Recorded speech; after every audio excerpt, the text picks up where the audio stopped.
You know, I've been around for a while. Met some interesting people. Done some crazy things. So you just might think that there's not much that can take me by surprise. You'd be wrong.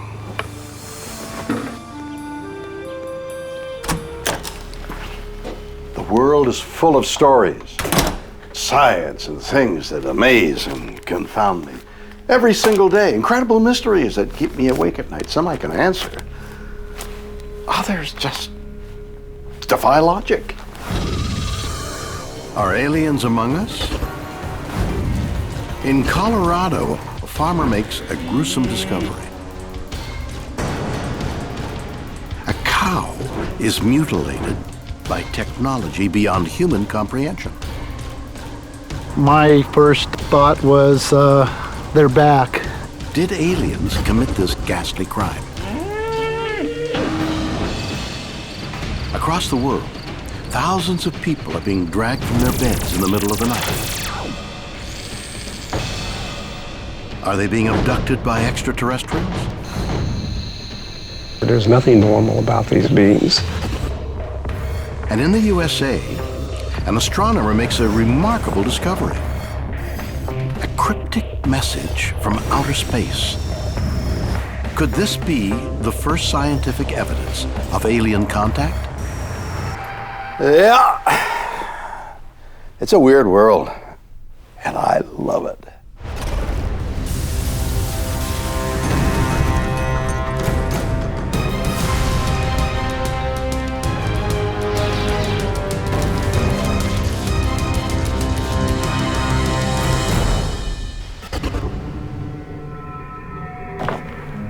Aliens exist. And what's more, they not only aim to take over our planet, they're already here. And they're breeding with us. You think I'm crazy? No. Well, maybe. But think twice.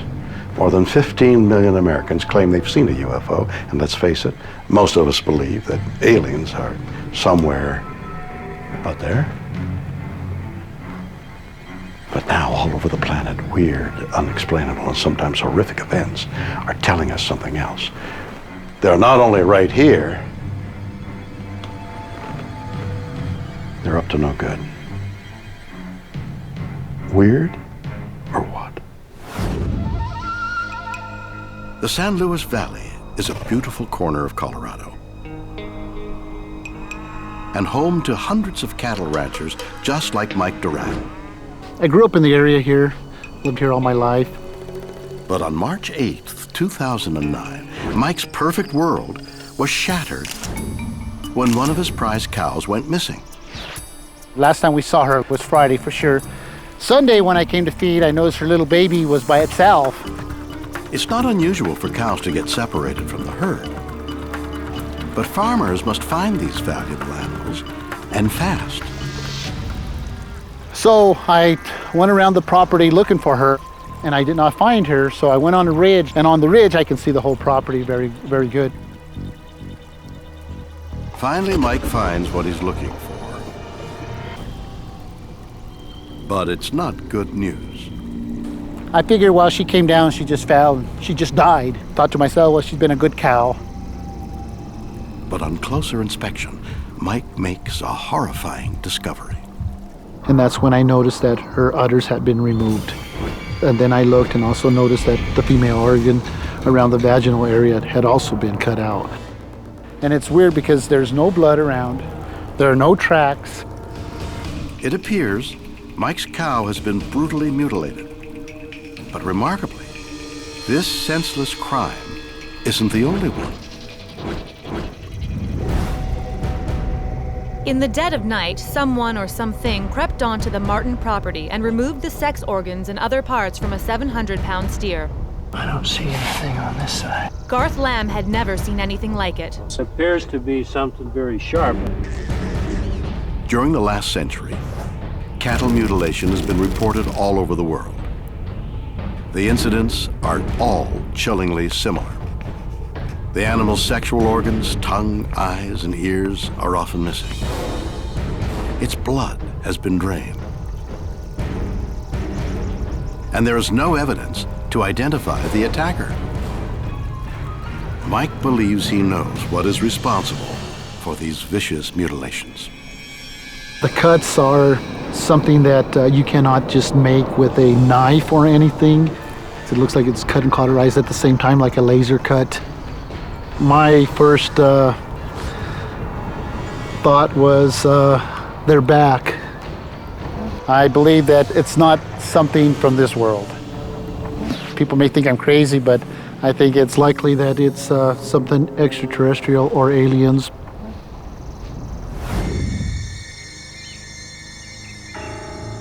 It's horrific, isn't it? Innocent cows, farmers' friends, sliced and seemingly dissected, mutilated, beyond recognition by something. And besides, what a waste of delicious steak. Can we simply blame aliens every time something weird like this happens? Why should they take the rap? But if aliens aren't beating up our beloved bovines, who or what is? Arkansas State Police Officer Sergeant Rick O'Kelly and Sergeant Doug Fogley are cow mutilation experts. They personally investigated nearly 40 identical cases in Washington County in 1979. We started having a rash of mysterious deaths of livestock, and our job is to determine whether a crime has occurred. I got to review most of the cases in Arkansas, look at their photographs, and go to a few scenes. There were a lot of theories. A lot of people crawled out of the woodwork.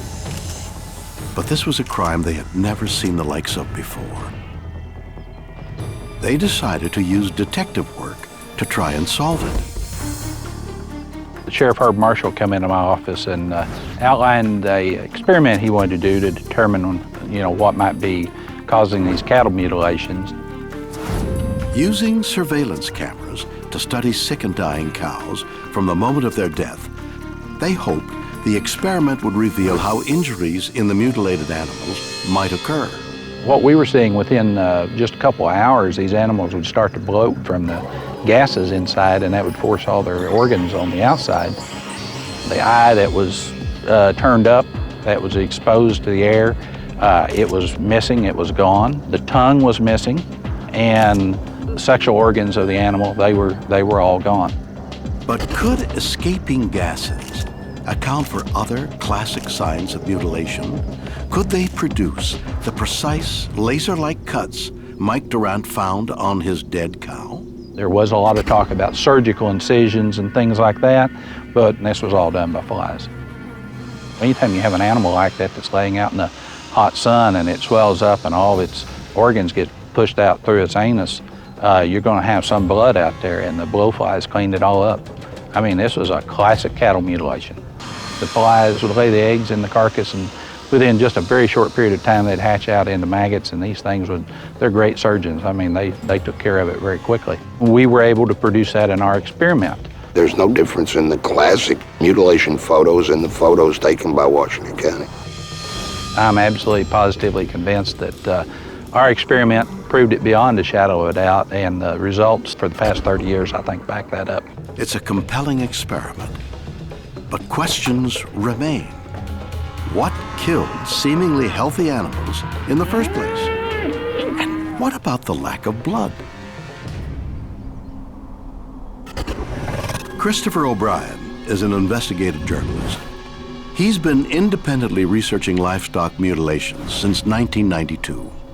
I find it very hard to believe that aliens are coming light years to harvest parts for lipinized stew or udder souffle, or for whatever reason. Somebody, somewhere, knows what is behind these perpetrators' agenda. Chris believes the answer is far more sinister. We have 350 reports, very good documented reports of helicopter activity in and around cattle mutilation sites. And since then, we've had about 100 more. They are monitoring what I think is a scourge in the food chain, which is known as mad cow disease. Mad cow is a highly infectious and deadly disease that can spread from cows to humans with horrific results. When it's discovered in livestock, all hell breaks loose. Because of the pervasive spread of this disease in England, 6 million head of livestock were slaughtered. Chris believes this deadly disease and the cattle mutilations are linked. The first outbreak in '67 occurred right when the first publicized cattle mutilation case occurred, which was actually a horse named Snippy. Ever since then, we've seen the spread of this phenomenon across the United States. 32 states at last count have been targeted, and we're no closer to finding out who or what is doing this. Now, I find it interesting that mad cow disease should break out in the environment, and then we have these unusual livestock deaths case commencing. And if we do have mad cow loose in the food chain, it stands to reason that there's some quasi-military, possibly a government group, that's going around lifting these cattle from the pasture, doing environmental monitoring to find out how pervasive this is sweeping through cattle herds. Covert government choppers dragging cows away to be tested for mad cow disease. It might explain why there is no footprints at the scene, but does it tell us why their organs were removed? The soft tissue organs that are most commonly removed during these cattle mutilation experiments are the organs that humans develop cancer in most often. I think that there's a connection there. These soft tissue organs are also the youngest organs in the body. They're the quickest regenerating tissue, and you can find the most recent residual effects of the environment in these organs. It's a remarkable claim. But why keep it secret? If the government ever let word out that they were doing this and that the food chain had been compromised, you could just imagine what the panic would be in the red meat-eating public, and that's not going to happen. So let's think about this. What have we learned so far? Horrific cattle mutilations are taking place all over the planet. These mysterious and unthinkable crimes have so far been blamed on choppers, kidnapping, mystified animals in the middle of the night, part of a mad cow conspiracy. And if you think that's hard to follow, others will believe the culprits for these heinous crimes are flies. Maybe the idea that these were encounters with aliens isn't so crazy. Have I killed an alien? Worldwide, cattle are being mysteriously mutilated. Is ET responsible? The evidence that we have is that alien intelligences are actually sampling the environment through the removal of tissue and glands of animals on a global scale. Philip Hoyle is the director of the Animal Pathology Research Unit in the UK. He believes that not only are aliens guilty, they are more advanced than we can imagine. Some of the weirdest stories we hear from farmers that actually have these mutilations is they see spheres of light, and within those lights what are clearly can only be described as UFOs, and they operate completely differently and unconventionally to any helicopters or any known aircraft. We have some evidence that the perpetrators are actually taking the animals from the farms by using special what we call transference beams. These beams are an anti-gravity beam, and as soon as the animal is placed in the beam, they are taken on board the craft, where the animals are obviously dissected and then placed back onto the ground. The materials that have been actually removed from the animals are then taken back, obviously, to another location, possibly off-world, to be used in whatever agenda that they might have. Transference beams might account for the lack of evidence surrounding the cows on the ground. But does Hoyle have an answer for the precision surgery?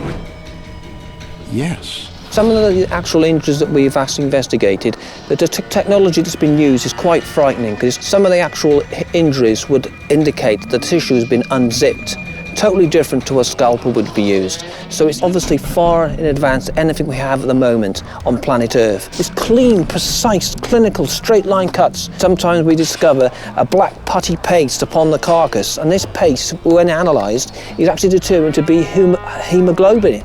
It's actually been separated, the white and red corpuscles have been separated by a centrifuge, and that can only be done in a laboratory. Predators can't do it. Philip Hoyle is not only convinced he's right, he thinks the other theories are crazy. If maggots have caused these injuries, what happens when an animal's found within minutes or hours of the last time it's been seen?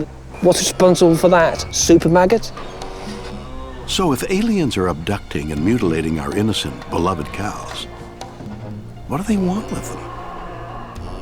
I think there is a number of alien intelligences with a vested interest in planet Earth and humanity, and they are monitoring the food chain and the environment through the sampling of genetic materials and tissues taken from animals. So I think that they're not hostile, and they have really got our interests at heart, because if they didn't, we wouldn't be here today. In the end, we are left with more questions than answers.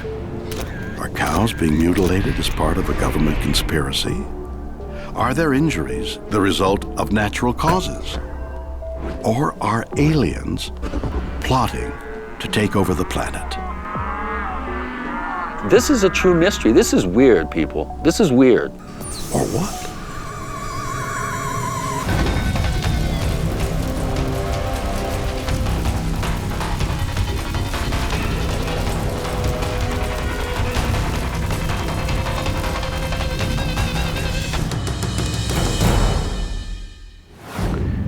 You know, I love my sleep. I sleep like a baby. In fact, there's nothing that can wake me up save for, well, never mind. But across the world, for hundreds, indeed thousands of people, sleep is a living nightmare. These chosen ones are being woken up in the middle of the night, dragged from their beds and taken to somewhere strange. Where are they going? And who?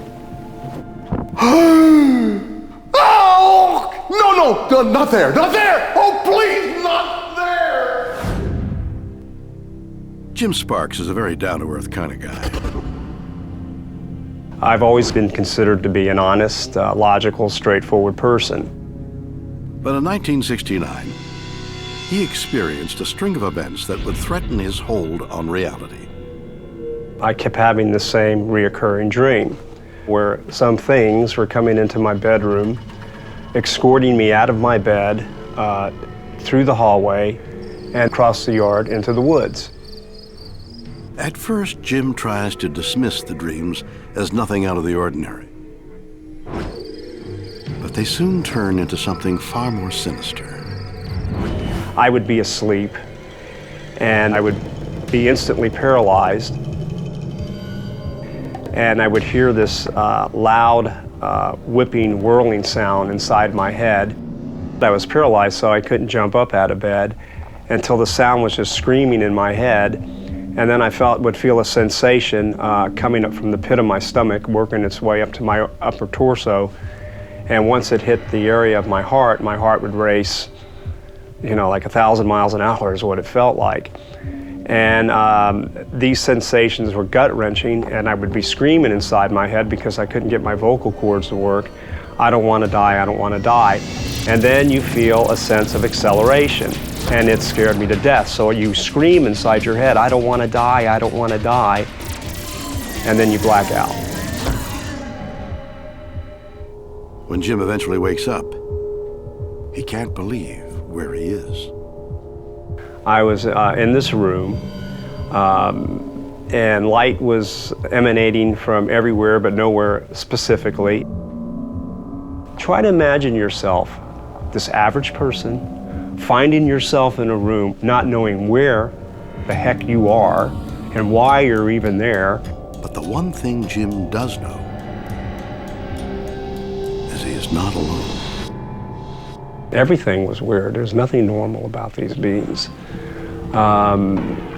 They do things in a very methodical, business-like fashion. They're fast, they're quick, they're to the point, and they're going to tell you things, and when they decide to shed information, it's not always what you want to hear. They did a variety of experiments. There were mental experiments, physical experiments, medical experiments. It was horrifying, it was scary. I didn't know what was going on. I didn't understand what was going on. I just knew that something, for the first time in my life, paranormal was taking place. And I just had no, I had no frame of reference. I couldn't figure what it was. I had no clue that they were aliens. All I was doing was yelling and screaming is, where am I? Where am I? Why am I here? Who's doing this to me? Suddenly, Jim is no longer an ordinary man. He now has an extraordinary claim. I've been abducted many dozens and dozens and dozens of times over the last 23 years. I understand that there's going to be doubters, but this is real. After a series of bizarre events, a man claims he is being removed from his bed at night and experimented on by aliens. Could this be true? Susan Clancy is a Harvard psychology researcher. She believes alien abductions are easily explained. Could it be aliens came into your room and took you or touched you or performed sexual experiments? It could be, but it's far more likely that it's an episode of sleep paralysis. Sleep paralysis is a little-known medical condition that affects 1 in 5 Americans. Sleep paralysis is one of the weirdest things that can happen when you're sleeping. In our research, interviewing people who had sleep paralysis experience, most people don't think it was linked to alien abduction. But most people also do report that they wanted to know what it was. And the explanations they generated on their own, for example, I'm going crazy, I'm dying, I'm having a heart attack, there's a robber in the house, and then of course there's also the alien abduction possibility. I experienced sleep paralysis once. I was actually writing on sleep paralysis, and I had a new baby, and I was on my couch trying to finish a paper, and I fell asleep. And when I woke up sometime in the middle of the night, I was spinning in the air like a rotisserie chicken, and there were presences in the room. And I remember thinking, it's real. It's all real. People really are being abducted. Sleep paralysis is likely to occur when you have a disruption of your sleep cycles. So for example, if you're jet lagged, or if you're a new mom up all night with your kids, or if you're on the night shift.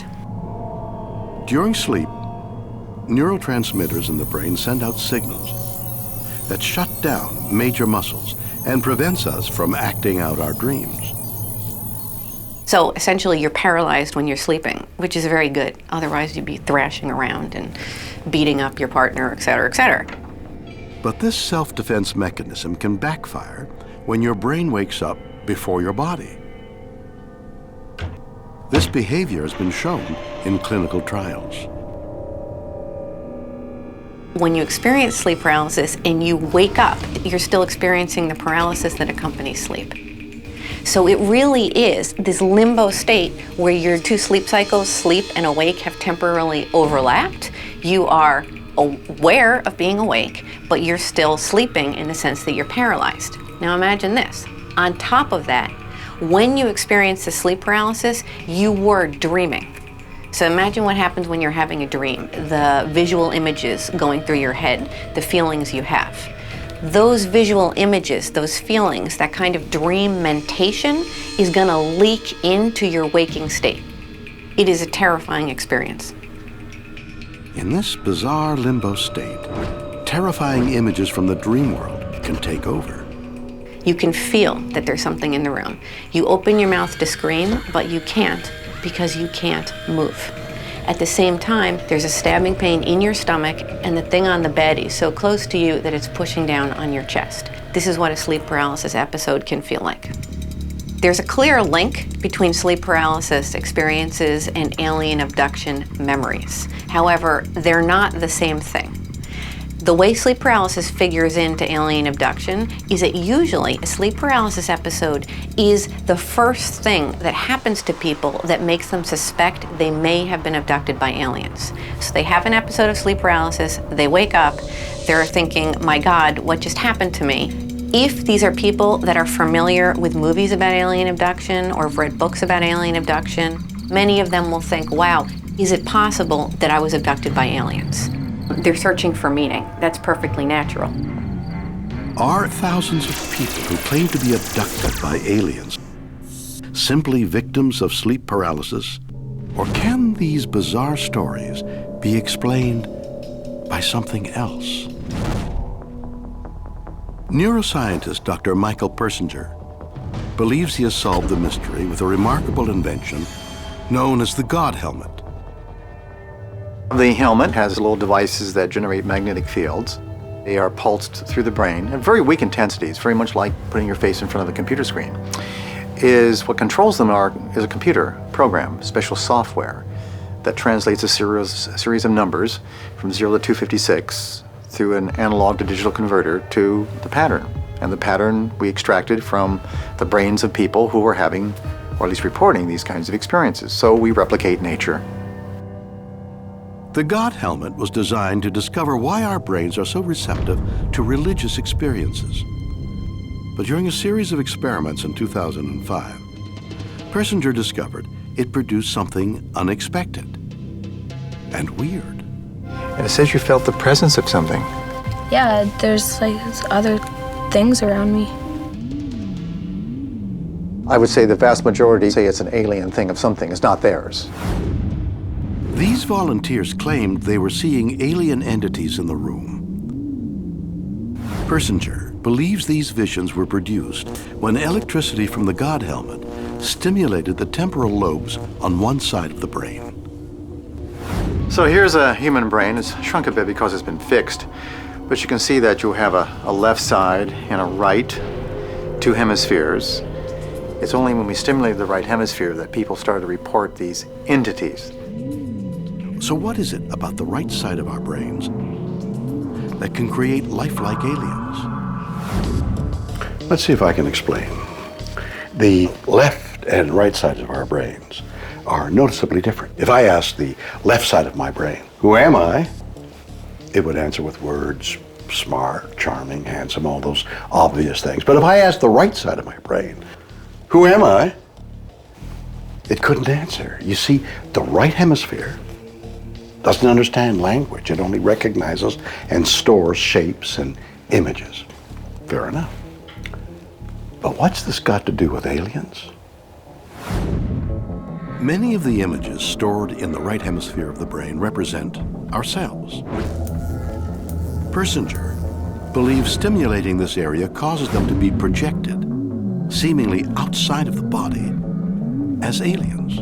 When you're aware of it, it feels like an alien type of sense of self. And it could be described, depending upon the culture, everything from an incubus or a succubus to an angel to a demon, to even, in terms of contemporary context, in our space-oriented society, an alien.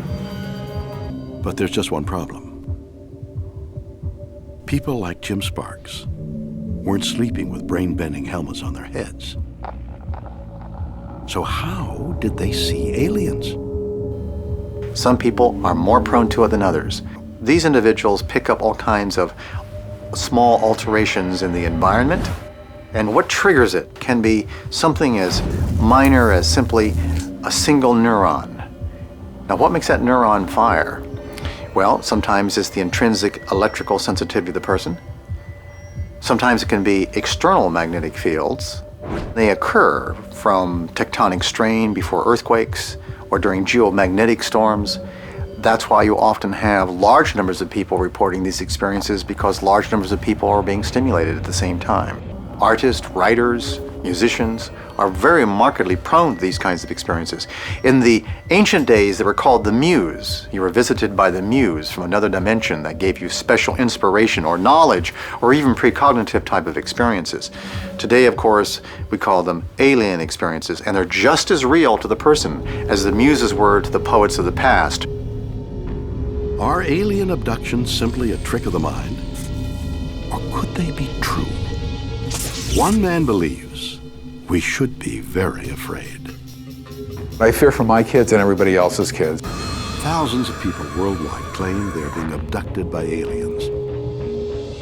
Is this simply a sleep disorder? Or a trick of the mind? Temple University professor David Jacobs has spent his life studying alien abductions. He's come to an incredible conclusion. I was not a great believer in abductions when I began this work, and now the evidence has persuaded me that alien abductions are real. Over 3 decades, Jacob's research has stacked up numbers which are impossible to ignore. I have looked at approximately 1,100 different abduction events with about 150 people. They know that there's absolutely nothing to gain by coming to my house and saying that they've been abducted by people from another dimension or planet or whatever it is. It's all downside, there's no upside. It makes them look crazy, they don't want their names used, they don't want people to know that they're even coming here. I have worked with people who refuse to tell me their names. They just work under a fake name altogether, and I understand that. People are abducted with their families. They are abducted with strangers. They're abducted in groups. People can verify each other's abductions. Should we believe the claims of thousands of victims of alien abduction? And if so, why is E.T. coming to Earth? You know, lots of people believe that this is a benevolent phenomenon, that these are loving, caring light beings who are concerned with our well-being.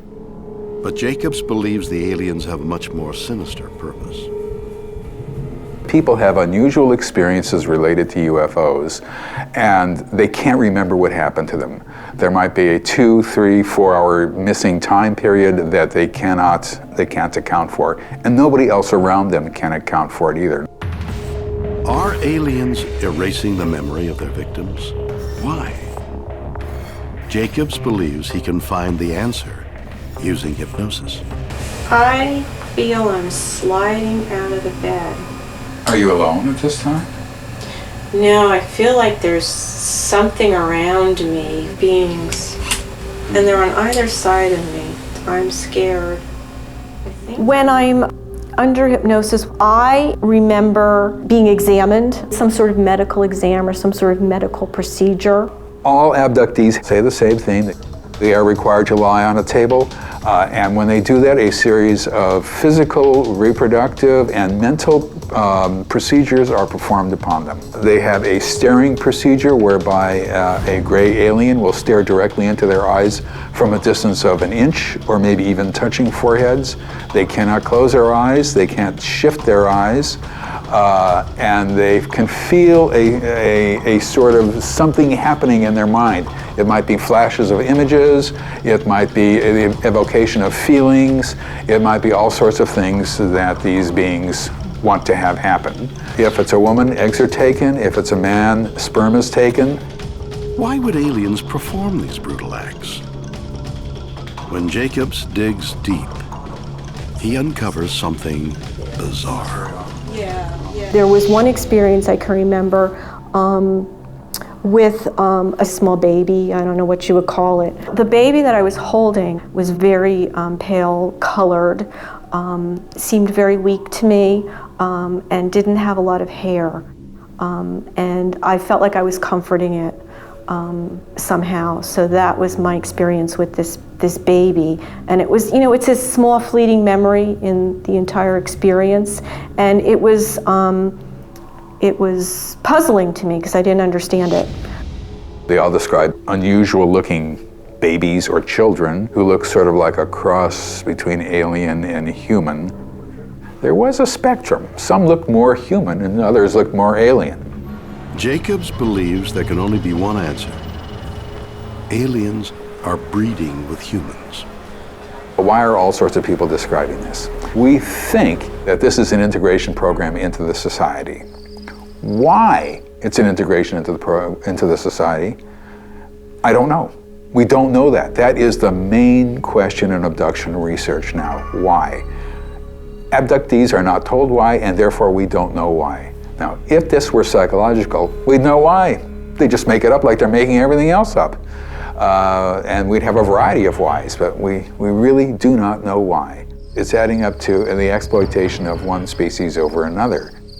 I fear for my kids and everybody else's kids. I fear for the generations coming up. I don't think that they're going to be leading the lives that they think they're going to be leading. Are aliens abducting innocent people in order to create a breeding program and take over the planet? Are they walking amongst us? Whatever the answer, this story is definitely weird, or what?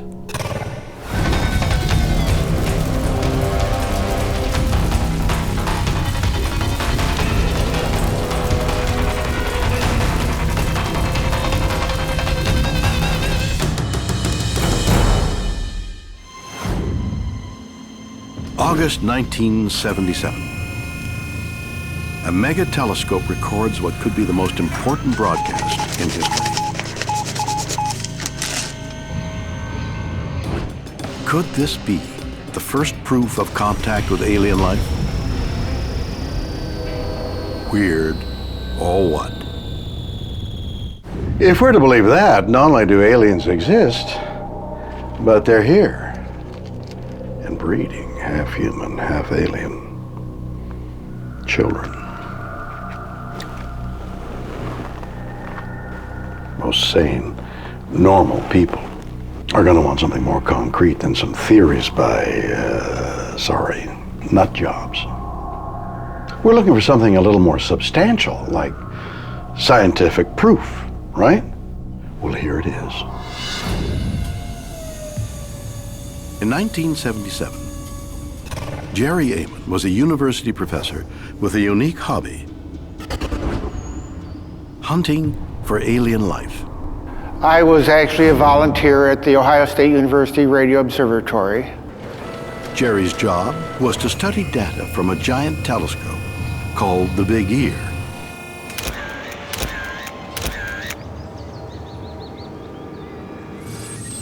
Acting like a giant radio antenna, Big Ear hoped to receive a message from outer space.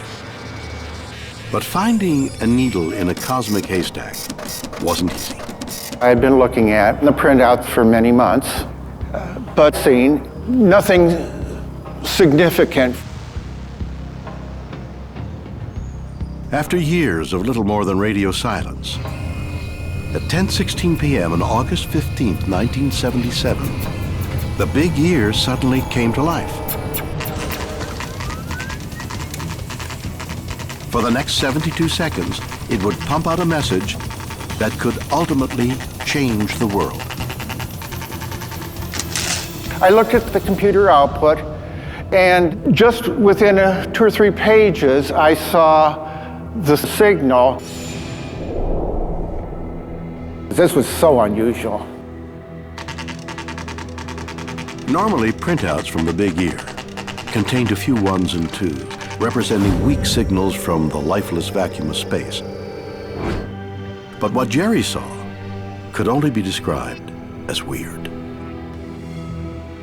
I saw 6EQUJ5, a sequence of numbers and letters representing a signal that was rising, reaching a peak, and then falling off. I called the director of the radio observatory. We decided to start looking up known sources of radio waves, planets, satellites, anything we could think of. Nothing matched, not a thing. So I circled it and wrote the word wow. Since we couldn't identify it with anything else, we just started calling it the wow signal. A 72-second message sent to Earth from someone or something deep in outer space? Jerry's right. Wow.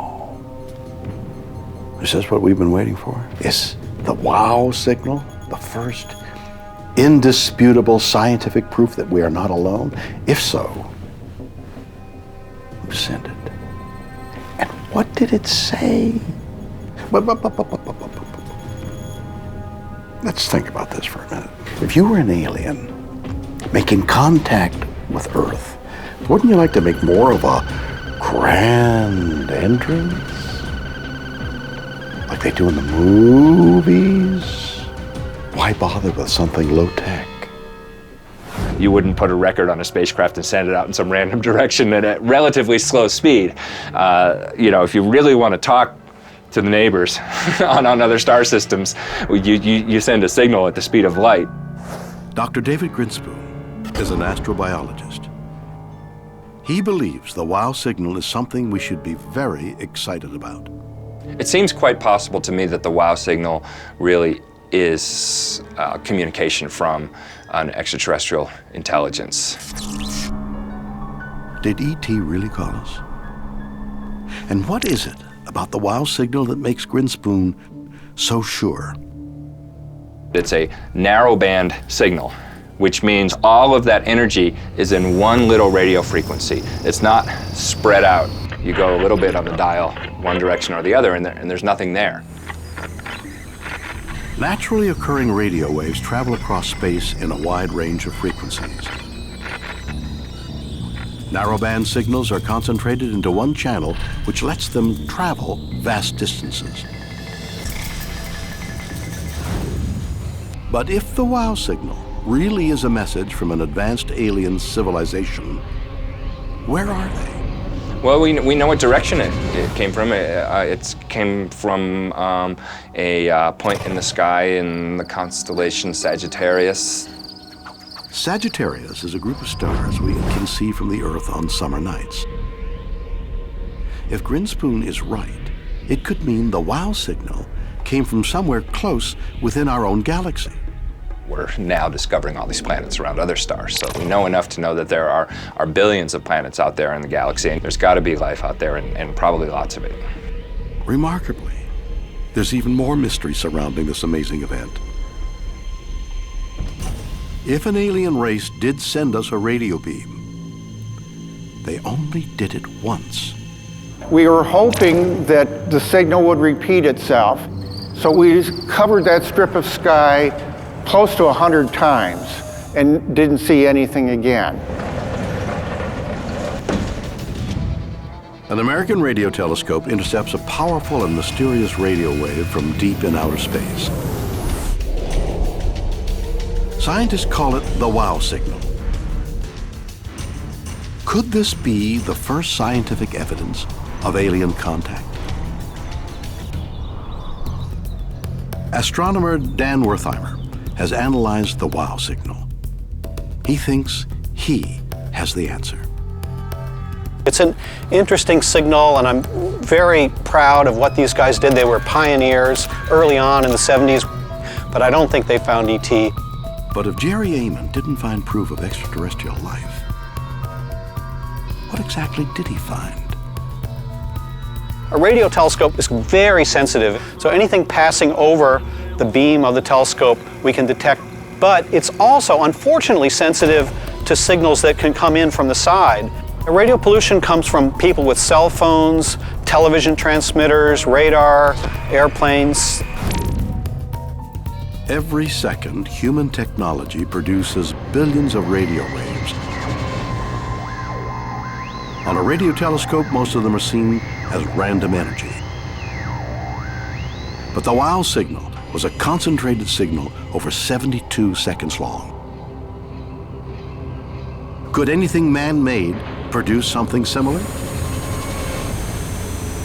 The answer is yes. And that kind of thing can come from a satellite passing over the dish. As it gets near to the dish, it gets stronger. As it goes right go over the dish, it's very strong, and then as it moves away from the dish, it gets weaker. We have hundreds of these things that look very similar to the wow signal, but they're not ET. Did Jerry Amon mistake a satellite for a message from aliens? It's certainly a plausible explanation, but there's just one big problem. We investigated, all known satellites, and none were in the area at the time of our observation. Could they have missed something? Could there have been a secret military satellite in the area? A satellite closer in, 300-400 miles off the Earth's surface, would have moved so rapidly we wouldn't have got the beam shape that we observed. So, if it's not a satellite, if it's not some guy on a cell phone or a bad 70s rerun, and if it's not a broadcast from aliens, what else could possibly produce a signal that makes us go, wow? Caleb Scharf is an astronomer who peers into the deepest regions of space. he has seen things that make him believe neither man nor alien made the wow signal. There's a lot of weird stuff happening in the universe. The universe, it may look quiet when you're standing outside on a peaceful night, but the truth is there are phenomena in the universe that are explosive, violent, and changing all the time. And sometimes we see that energy as bursts of radio emission, even bursts of X-ray light. The space weirdos Caleb refers to are things like neutron stars, the leftover cores of once great stars, and supernovas, the explosive results of when even bigger stars die. But one of the weirdest are black holes. We think that black holes form when a really massive star burns through all its fuel and can no longer support itself against the force of gravity. Its own weight crushes it. The truth is, as material drops into a black hole and gets shredded by the intense gravitational field, it releases energy back out into the universe. And that energy can be in the form of X-rays, of light, and of radio waves.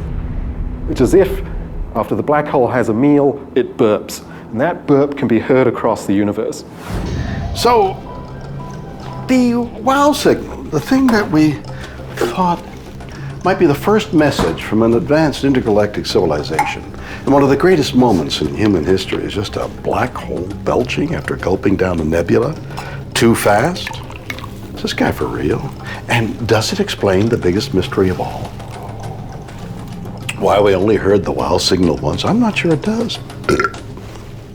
Excuse me. There are many phenomena out there that may only happen once in a human lifetime. So imagine you're in a big stadium, and there are 20,000 people around you, and they all have cameras with flashes. You'll see a flash, and you'll try to locate it. The problem is, it's almost impossible to know exactly who used their camera at that moment. And the wow signal is kind of like that. But we know that there are many incredibly interesting phenomena in the universe, like neutron stars getting cranky, black holes burping, that do just this. It's like flashes going off in a stadium, and we're at the center, and we're trying to understand what's happening. Could the wow signal be made by something so strange, science hasn't even discovered it yet? It may be the best explanation yet. But many believe this mystery isn't solved so easily.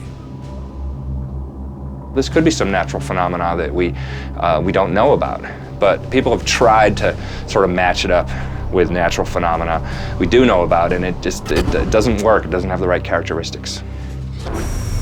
So if the wow signal wasn't something natural, what was it? Did we just get lucky and catch an alien conversation? And if we did, it raises one last compelling question. What were they saying? I think of it as what I imagine is a ship-to-ship communication. It almost seems accidental, like maybe we were eavesdropping on something because it's there and then it's not there. It's sort of haunting that it's still out there. The wow signal now is, however many light years away from Earth, still traveling through space. It's a beacon that's saying, hey, this is not completely fruitless, this search. Keep looking. There are things out here to find. In the end, we are left with a mystery. Is the wow signal just some freaky radio transmission from Earth? Was it the bizarre burp of a black hole? Or could it be the first real proof of alien life? Whatever the truth, it's definitely weird. Or what?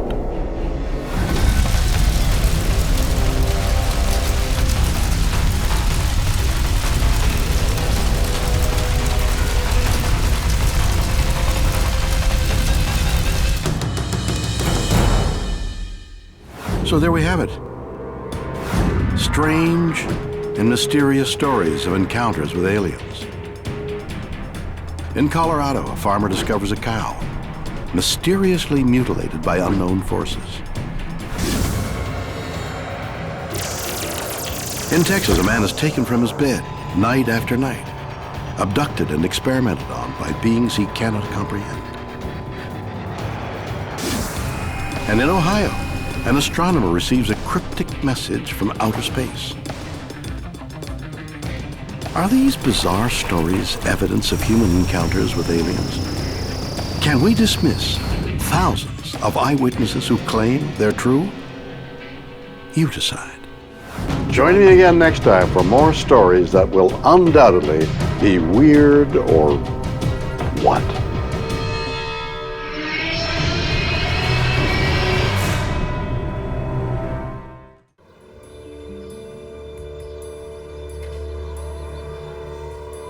You know, I've been around for a while.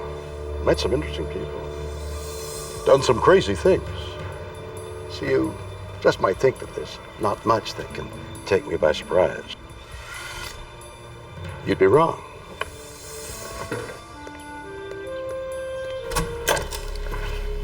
The world is full of stories, science and things that amaze and confound me. Every single day, incredible mysteries that keep me awake at night. Some I can answer. Others just defy logic. Is the history of the world wrong? In a Mexican cave, a young girl finds a bizarre 900-year-old skeleton. Is it evidence aliens once walked our planet? This is the equivalent of landing on the moon.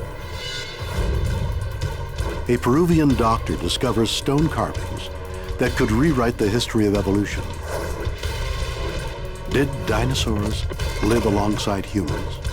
This is one of archaeology's most baffling enigmas. And a 2,000-year-old wooden model reveals an incredible secret. Did the ancient Egyptians invent the airplane? This is going to throw the way we view ancient civilizations completely topsy-turvy. Yeah. It's a weird world, and I love it.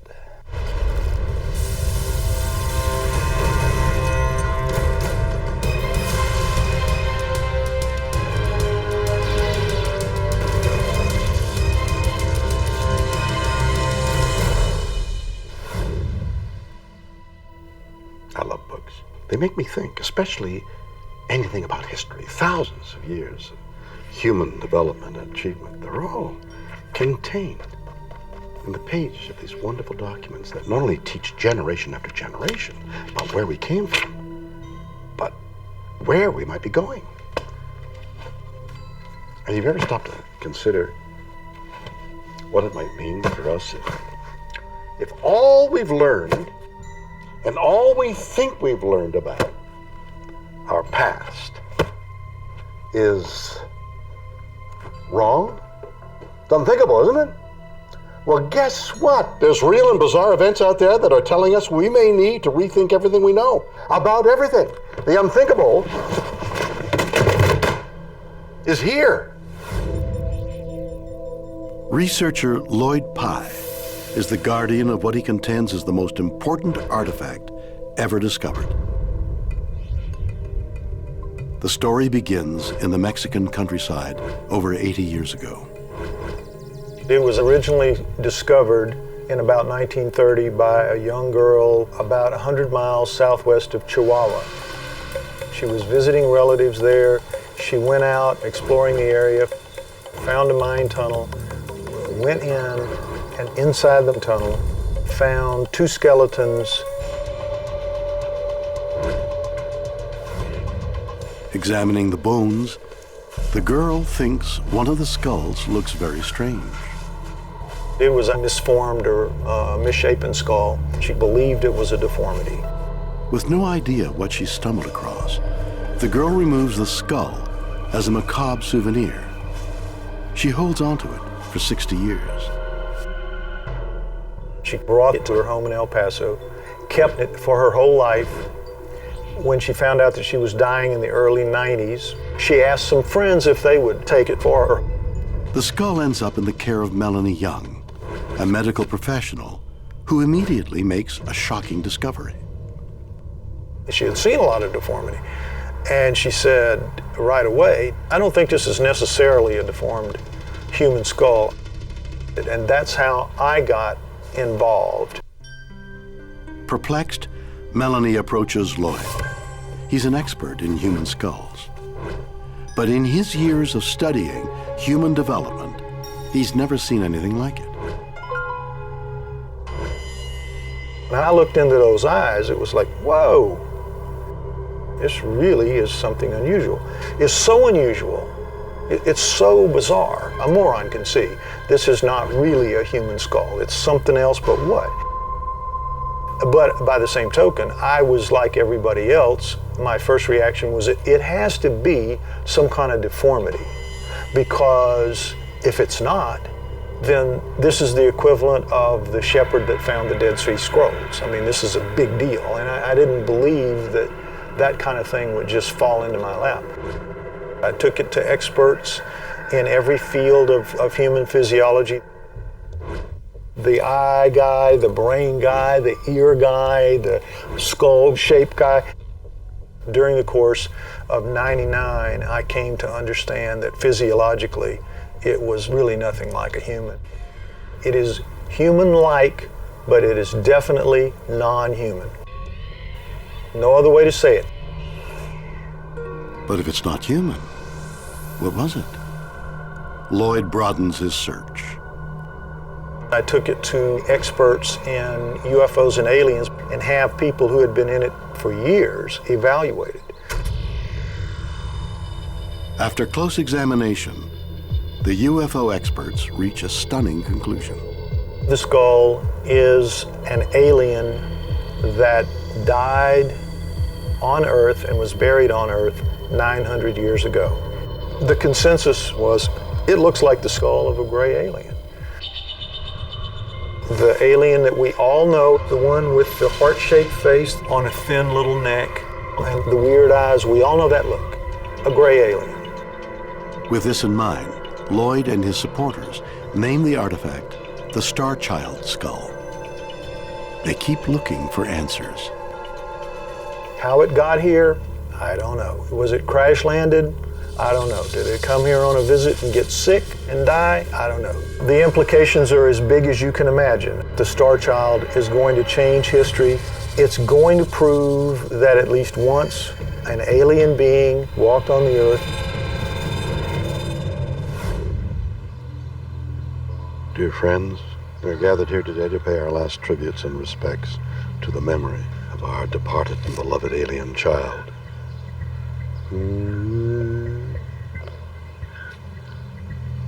Sorry, would you excuse me for a moment? Now, this story is definitely weird, or what? Does the Starchild skull belong to an alien child who was visiting or even conceived on Earth but tragically died? If so, does this change the course of history? But even more importantly, what about the parents? Did anyone think of letting them know? Did they give their child a proper farewell? I doubt it. I'm so sorry. Was a wonderful child who loved comics, sports, and practical jokes like destroying planets with his father's death ray. He'll be sadly missed. Would anyone like to say a few words? Is the Starchild skull the most important archaeological discovery ever made? Not everyone thinks so. Yale University neurology professor Stephen Novella has studied the Starchild skull and claims its appearance is nothing unusual. Going through medical school and training as a neurologist, I've seen many examples of similar kinds of deformities before. There are lots of genetic anomalies that produce abnormalities or deformities.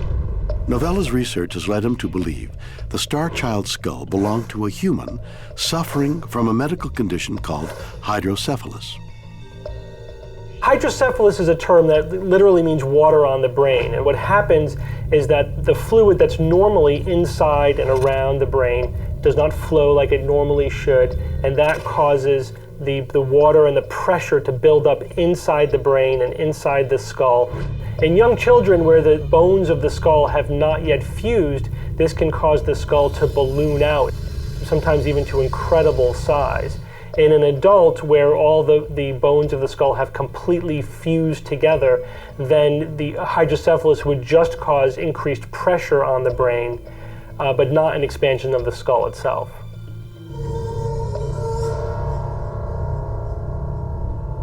For Novella, it's this ballooning that explains the starchild skull's unusual appearance.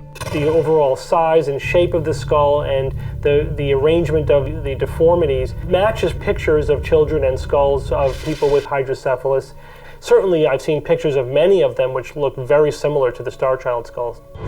Sadly, there would have been no treatment for this painful condition in the era from which the starchild skull belongs. The modern treatment for hydrocephalus is to drain the fluid out from inside the brain. It reverses all of the abnormal effects of the hydrocephalus.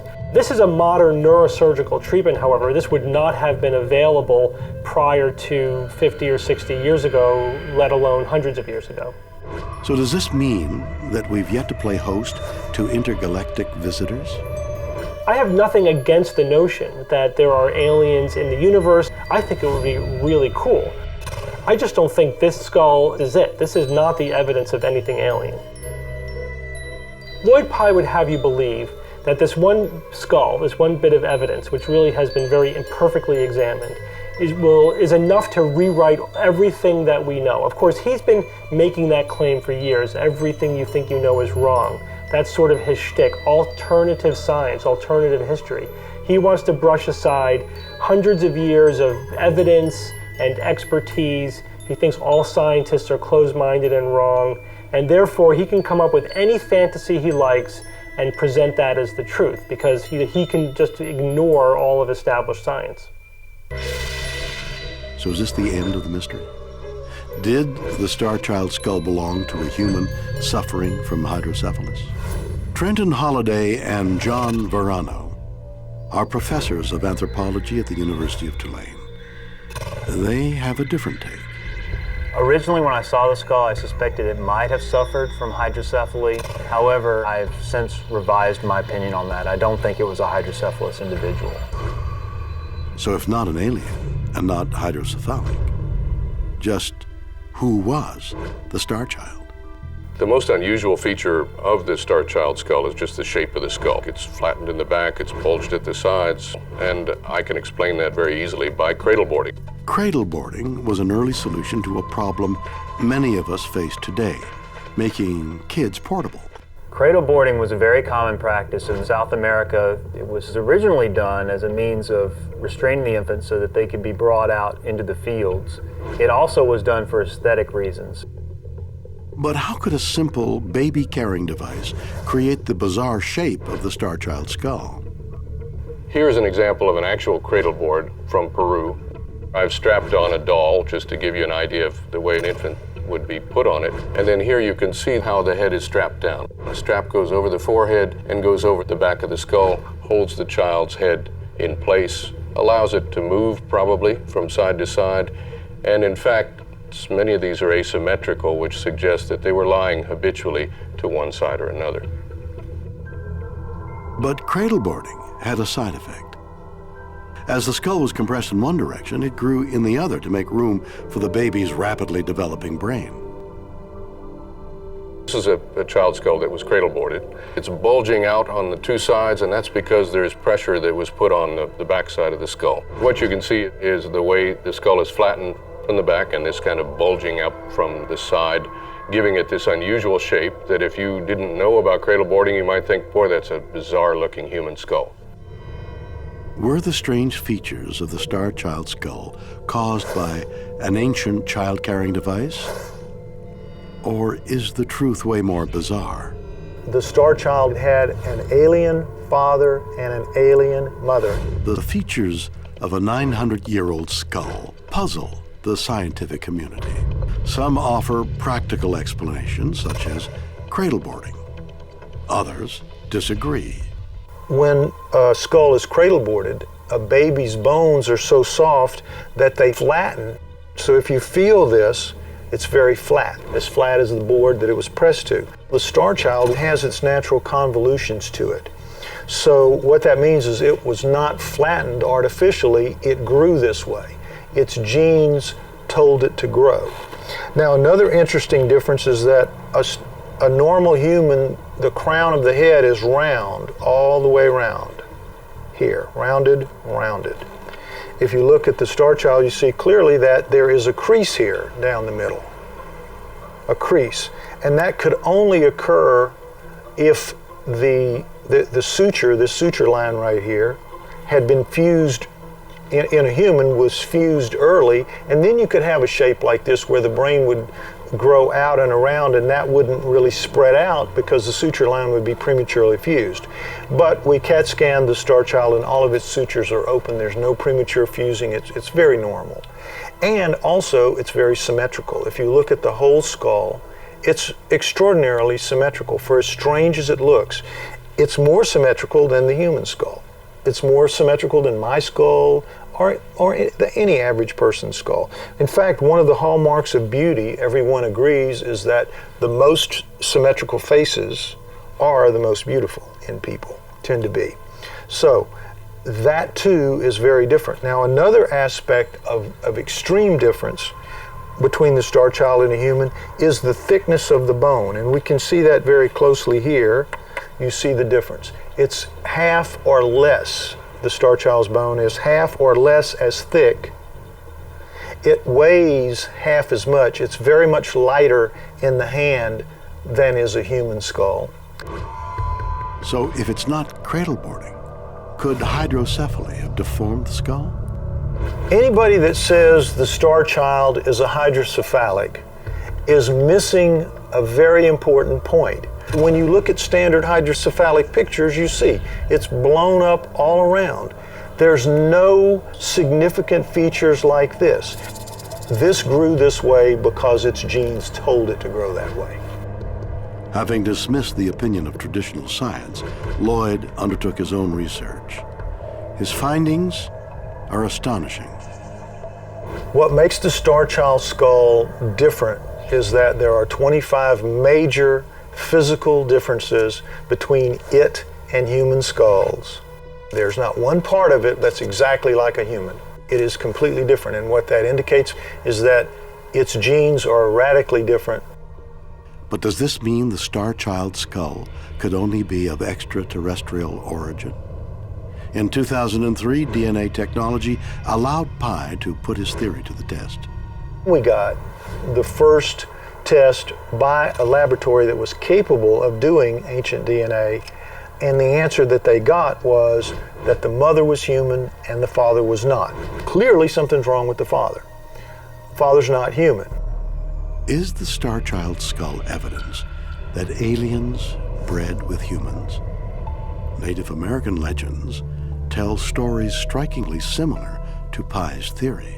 There would be beings from the stars would come down from the skies, pick a woman in a village, and they would make her pregnant. So the starchild fit right into that. But as technology advances, so does the story of the starchild skull. In early 2011, a new DNA test led Lloyd to an even more astonishing claim.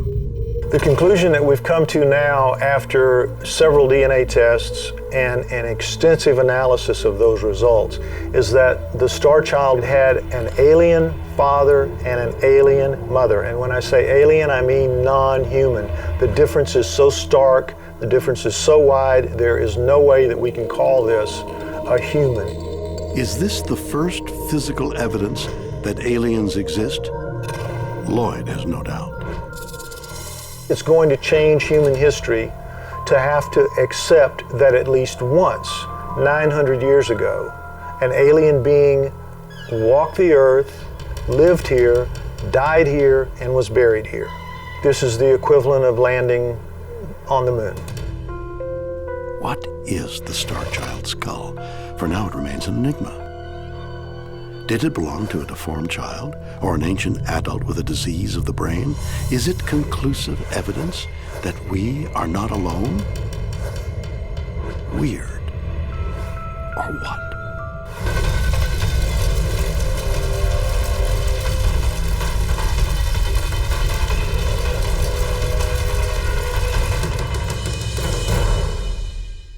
You know, I've always had a fascination with the relics of the ancient past. And I'm not just talking about the Beatles or the Rolling Stones or Leonard Nimoy. No.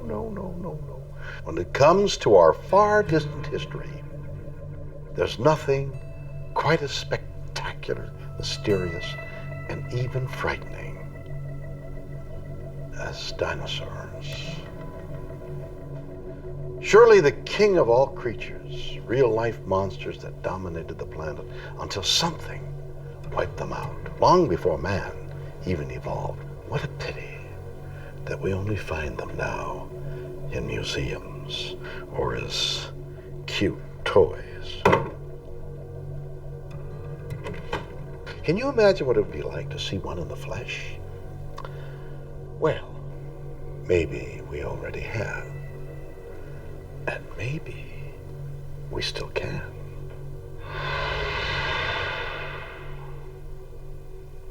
Weird. Or what?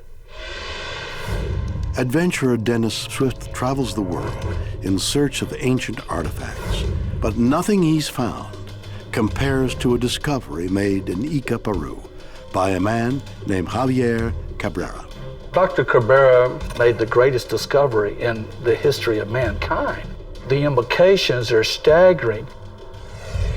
It began innocently enough at a birthday party in 1966. It was Dr. Cabrera's 42nd birthday.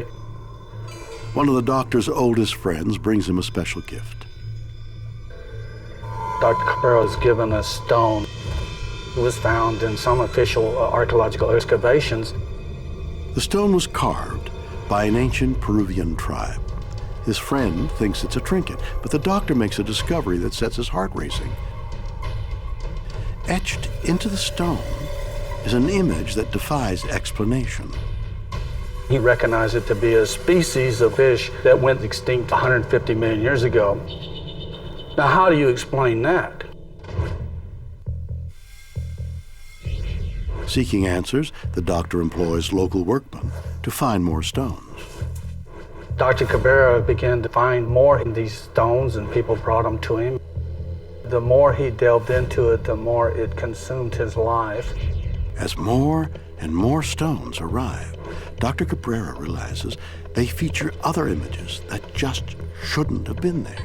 Some of the stones seem to be depicting impossible scenes, things that would cause the textbooks to be rewritten. What had the doctor found? It was something that would shock the world. He risked his reputation.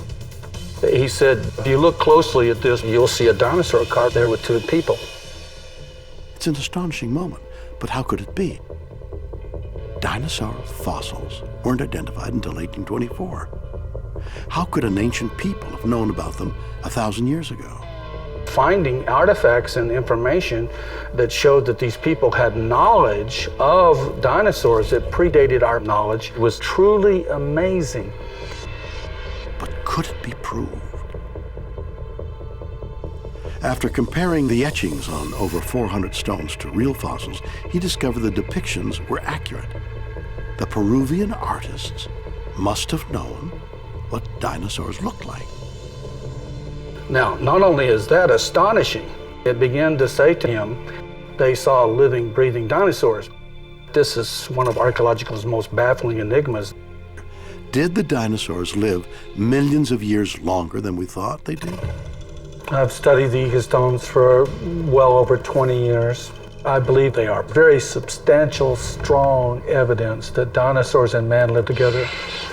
Current scientific belief is that the dinosaurs were wiped out by an asteroid 66 million years ago. 59 million years before early man even existed. Swift, however, believes there's evidence to the contrary.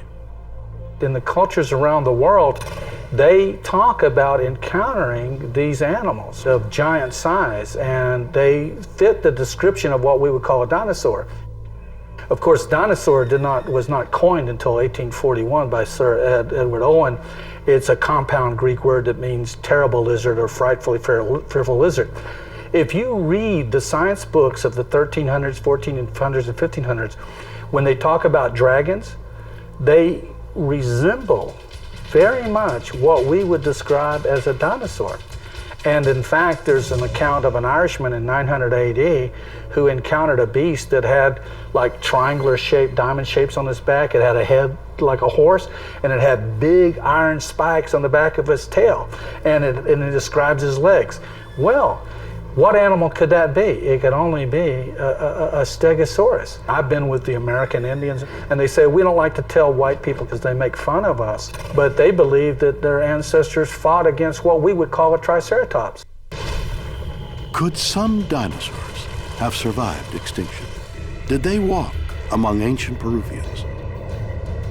For Swift, the artifact's uncannily accurate proportions don't lie. Here's a Styracosaurus on the stone.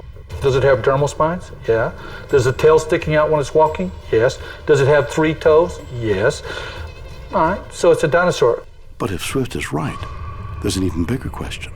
If dinosaurs walked the Earth with humans only a relatively short time ago, then what happened to them? And where are they? I believe that they existed from a few thousand years ago to maybe 500 years ago, and there's a possibility that there could be a handful left. There was a Frenchman in 1967, I believe, even took photographs of a footprint. It's 3-toed, it's huge, and it has a claw on the back. Only a dinosaur had that kind of a footprint. So, yeah, dinosaurs could be out there. Oh, boy, this is incredible. I mean, that guy thinks that dinosaurs are still roaming the Earth. Wow, let's think about what that means. There's not a lot of room left on the planet, so they're going to have to share our neighborhoods, right?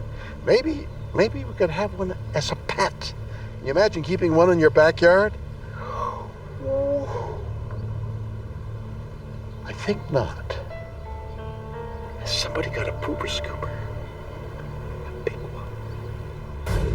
Did man and dinosaur coexist? Should we rip up our history books?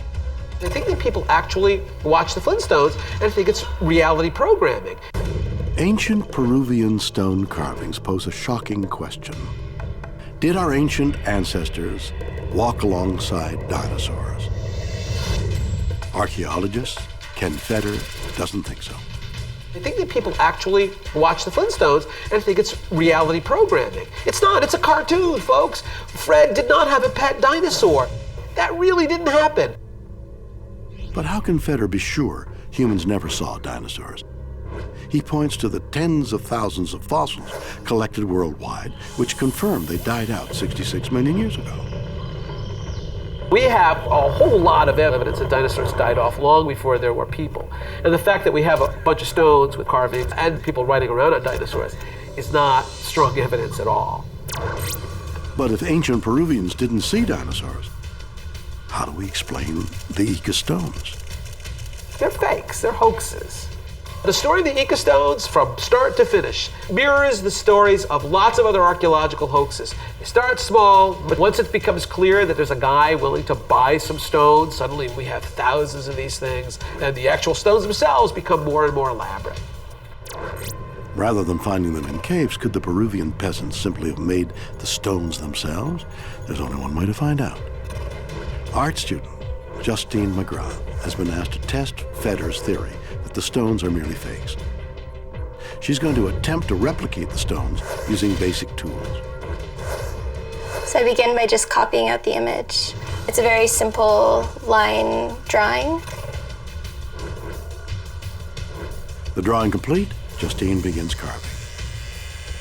She uses a power tool for speed, though the etching could easily be done by hand. Although the pattern is complete, the stone doesn't have an ancient look. Justine has an inexpensive solution. I'm going to cover the stone in a mixture of manure and olive oil. It's a rather down-to-earth solution. Her method of baking the stones is equally low-tech.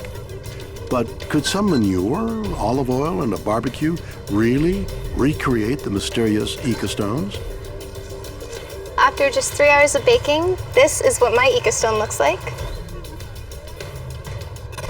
For Feder, the results of this experiment are decisive. You have two possible explanations in science, one that requires overturning everything we know, and one that simply requires people are trying to make a buck by hoaxing. So it's a lot easier for me to accept the possibility that people are making fakes than to completely rewrite everything we know about geology, biology, and so on.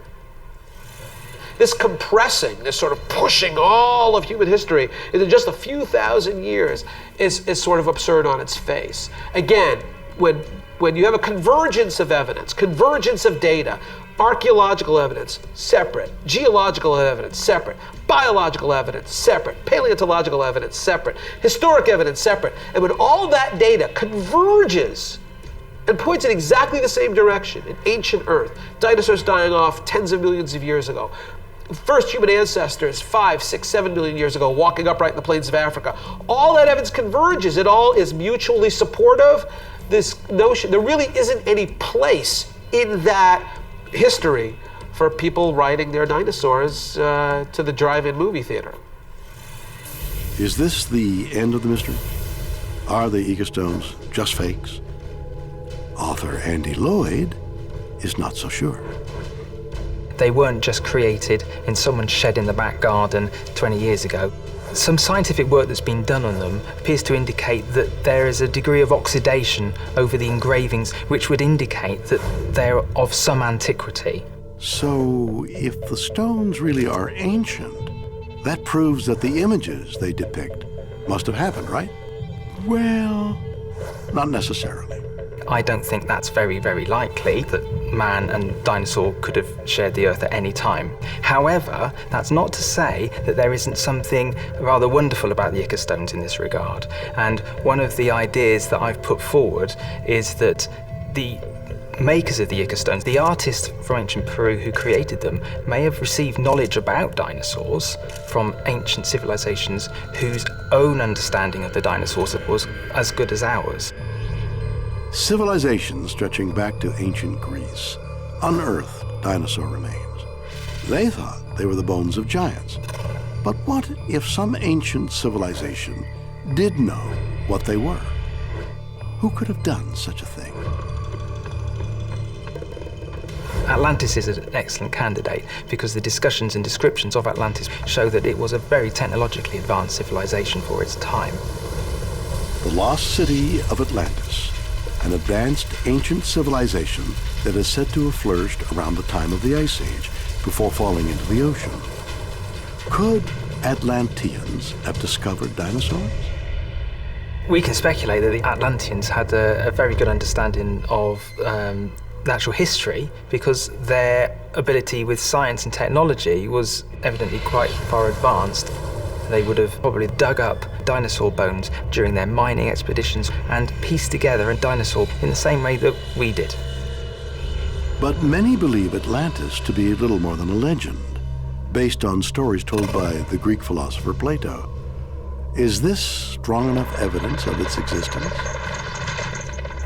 We can't authenticate the existence of Atlantis through anything other than Plato's writings, but some of his writings are some of the most important literature from that period. It seems odd that it's a story that Plato would have made up. This is the missing Atlantean link in our understanding of ancient civilizations and knowledge. Could the Atlanteans have traveled the world, spreading a knowledge that was kept alive in stories and art? Or could the ecostones be definitive proof that our ancestors shared the Earth with dinosaurs? Or are they one of the most elaborate hoaxes of all time? Perhaps one day we'll know for sure, but in the meantime, it's most certainly weird. Or what?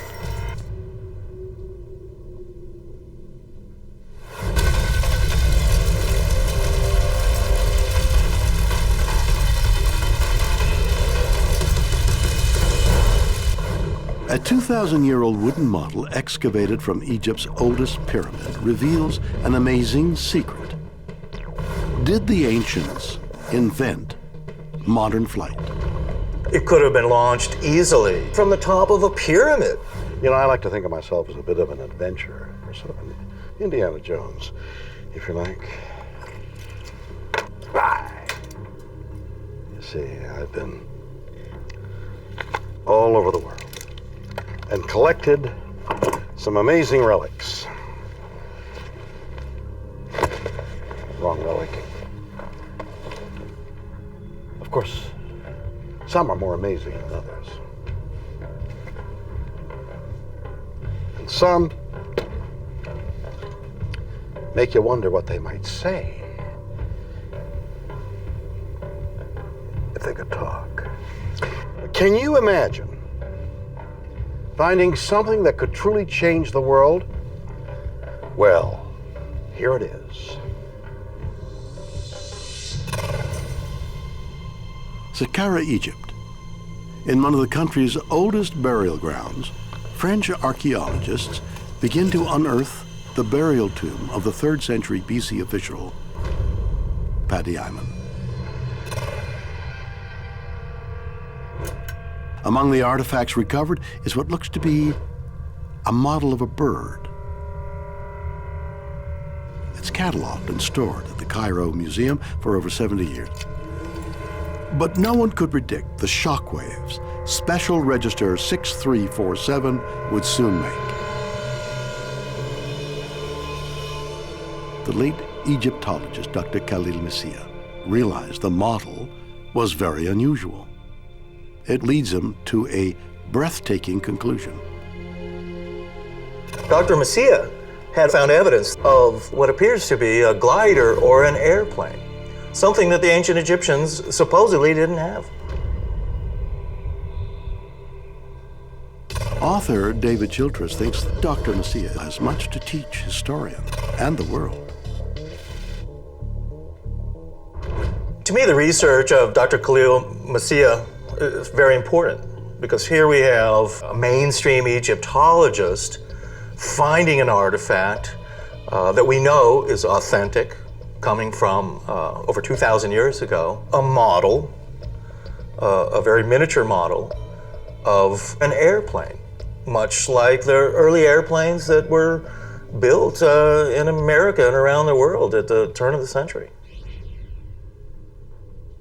Could the artifact be a model of an ancient flying machine? It's a stunning revelation. Our histories tell us the first powered human flight was in 1903. If Dr. Messiah is correct, the ancient Egyptians may have beaten the Wright brothers by over 2,000 years. Although met with initial skepticism, tests by leading aeronautical engineers prove that the model, now known as the Sakara bird, was designed for flight.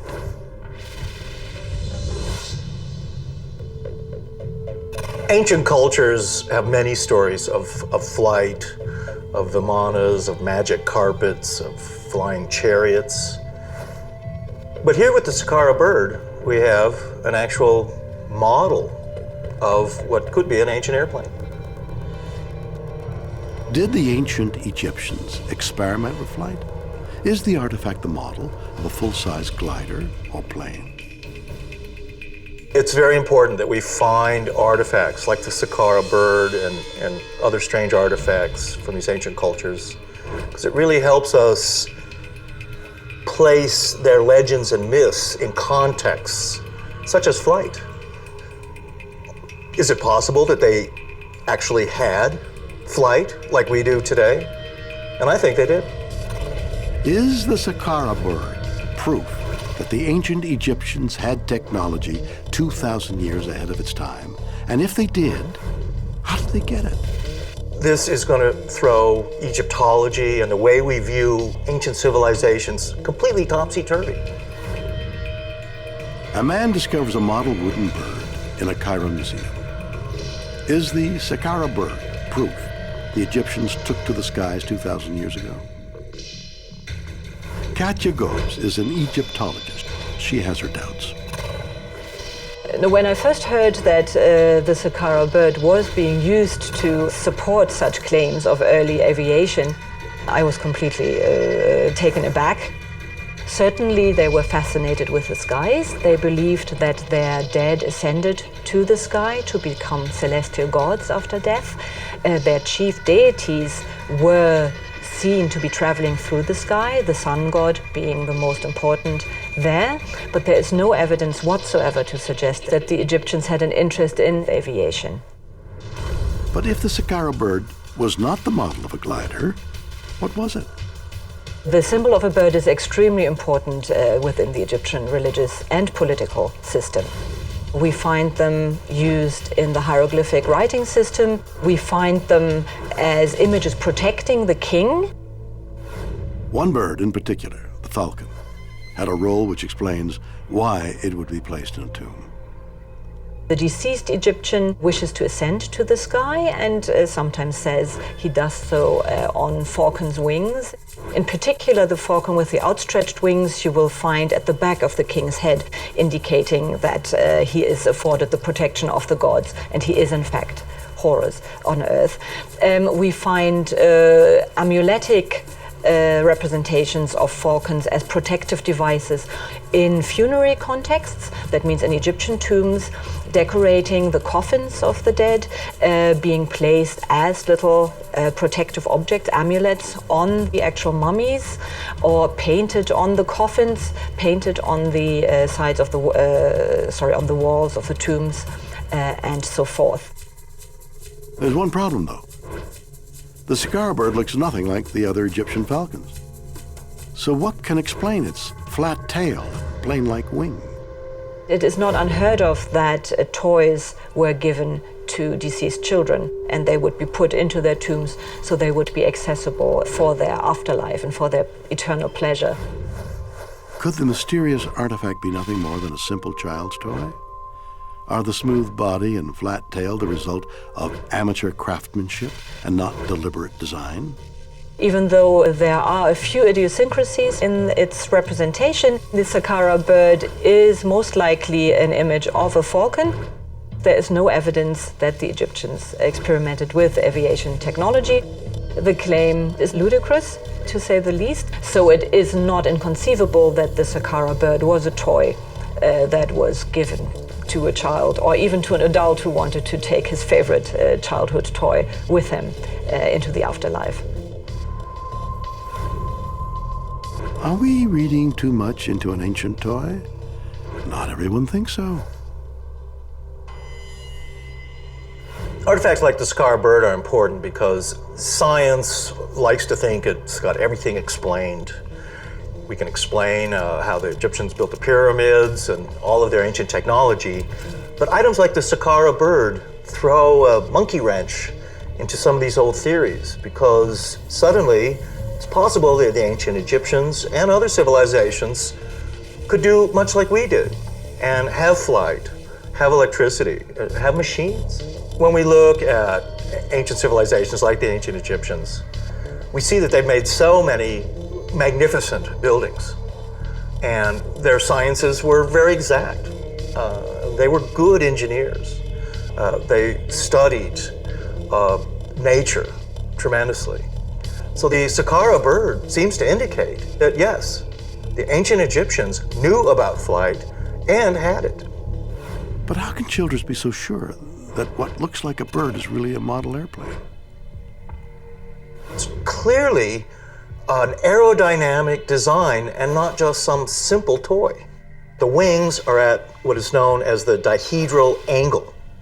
It's a special angle that the wings of a glider have to be at in order to achieve lift.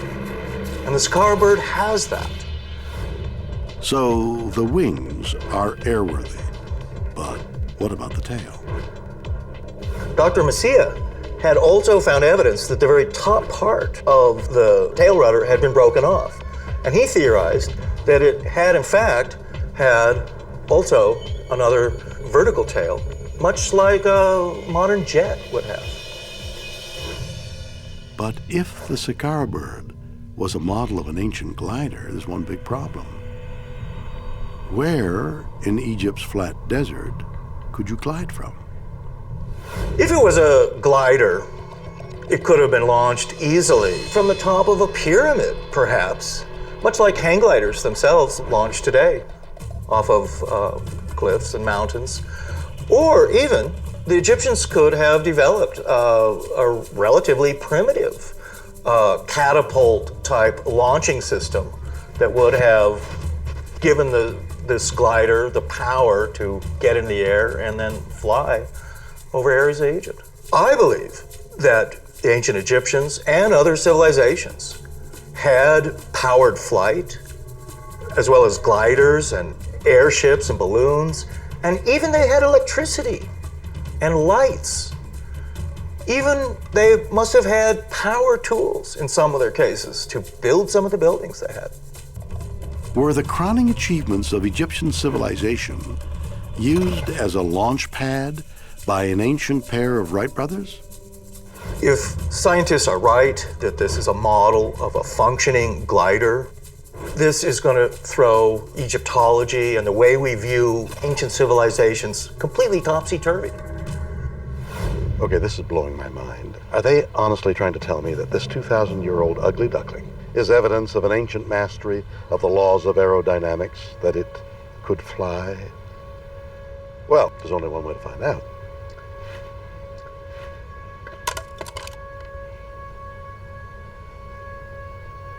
Anybody got any clue?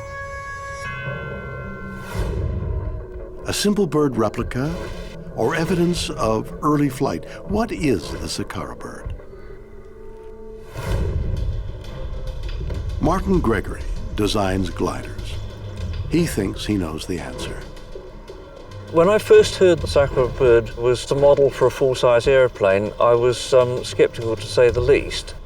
I knew for a start that the ancient Egyptians didn't have anything that could be used as an engine to power an aeroplane, and that gives you the clue, because Egypt's pretty flat and you're going to need some way of getting the aeroplane into the air, and you also, if you're going to use it for carrying cargo, going to need something to power it so it can travel a useful distance.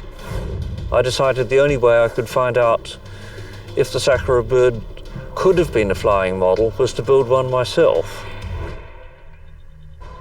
Using the exact dimensions of the ancient artifact, Gregory constructs an identical replica.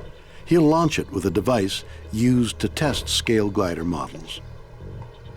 I'm just about to launch the Sakara bird in its original form as it came out of the pyramid with no tailplane.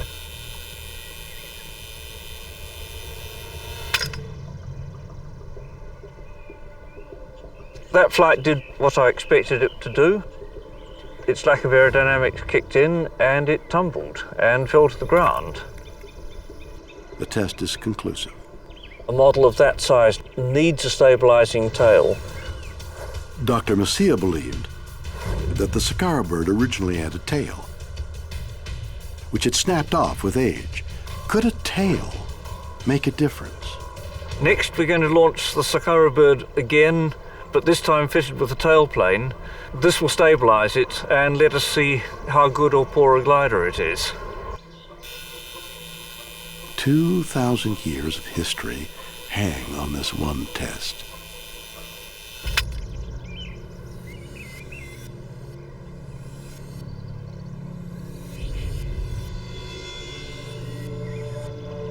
It travels further, but not much.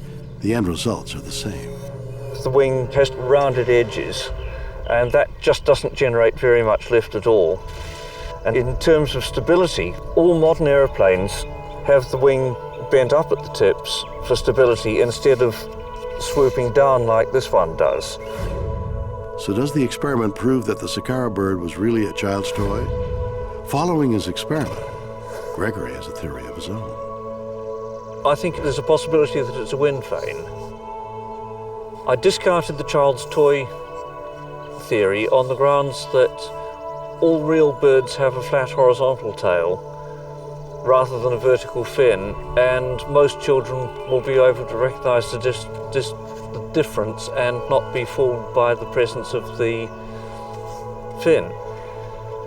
To find out whether it could have been a wind vane, I put a pivot on the belly of it, and as you can see, I think it's a far better weather vane than it is a flying model. So, is the answer to a 2,000-year-old mystery really blowing in the wind? Was the Sakara bird simply an ancient plaything? Or could it be evidence of mankind's first attempt at flight? We may never know. weird or what?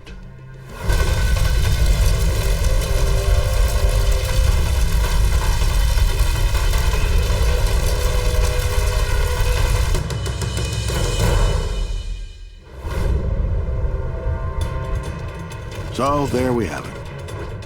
3 ancient artifacts that bring into question everything we understand about history. A bizarrely shaped skull is found in a Mexican cave. Is it proof that aliens once visited Earth? Scenes depicted on ancient stone carvings question our natural history. Did man and dinosaur share our planet? And a 2,000-year-old wooden model suggests the impossible. Did an ancient civilization fly? You decide. Join me again next time for more stories that will undoubtedly be weird or what?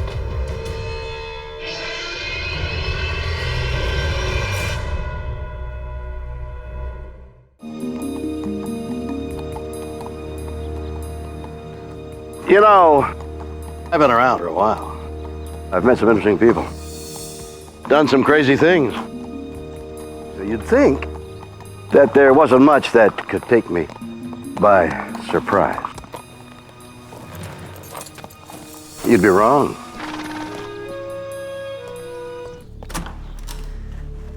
The world is full of stories and science and things that amaze and confound me every single day. Incredible mysteries that keep me awake at night. Some I can answer, and others just defy logic. Have aliens infiltrated the human race? In Mexico, a farmer finds a mysterious and terrifying creature that looks like nothing on Earth.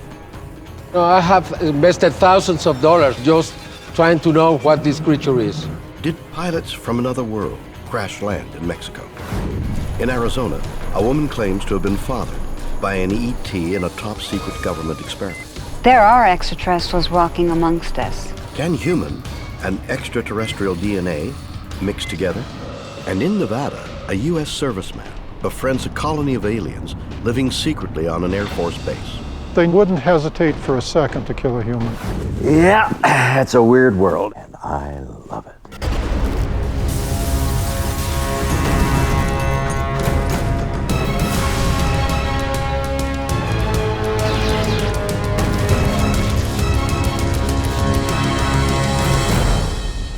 Do you believe in aliens? That's a question I'm asked quite a lot. And my answer is, I try to keep an open mind.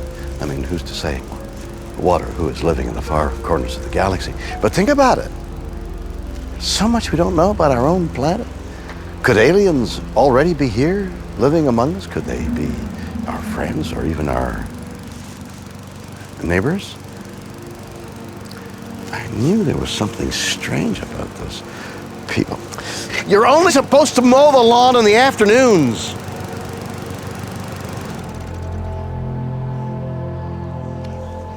God, they're impossible to live with. May 26, 2007. In Medabec near Mexico City, a farm worker is going about his duties in the barn. Suddenly he hears a disturbing sound.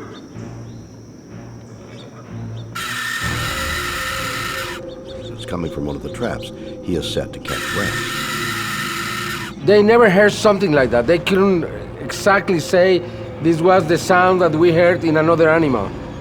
He discovers to his horror that instead of a rat, the trap holds a tiny, human-like being. Jaime Mausa is Mexico's foremost UFO investigator. This creature is something that you have never seen before. The eyes are gray and amazing. The skin is like covered with oil. You can see some hair. You can see the feet. The feet are like human. The hands are like human. The head, it's like a baby head. The farm worker shows his colleagues what he's found. They don't know what to make of it.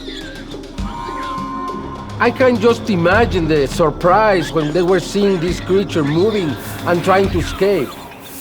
They were very afraid. Their boss is a wealthy local businessman named Mario Moreno Lopez. When Mario Moreno Lopez saw the creature for the first time, he just said, "What the hell is that? I never seen something like that. What is that?" And nobody could answer to that question. Lopez is fascinated by the creature. Lo que estamos analizando tiene una rapidez increíble y tiene una inteligencia increíble, ¿no? But they can't figure out what to do with it. And the beast is shrieking in agony. The owner, Mario Lopez, probably, because he never told me that, but probably, he said, drown it or kill it, get rid of it. They come up with a gruesome solution. They'll kill the creature by immersing it in a toxic chemical bath. These are terrible chemicals. Chemicals that are used to cure leather. You put in your hand, in your skin, and burns you.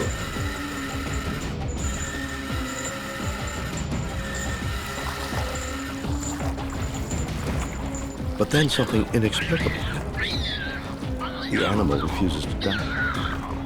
The creatures survive inside these chemicals. Could anything on Earth survive something like that?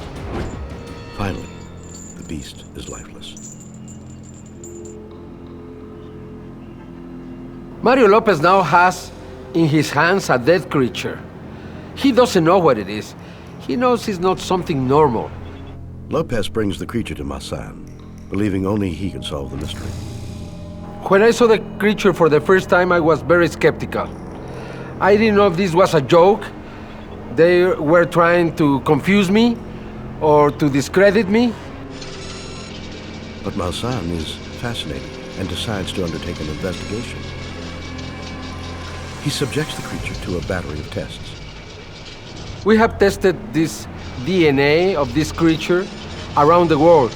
And when the results come back, Maussan is stunned.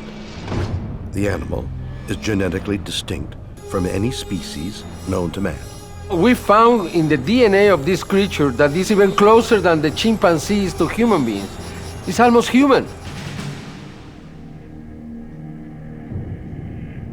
Maussan also believes the creature could have other, even more bizarre origins.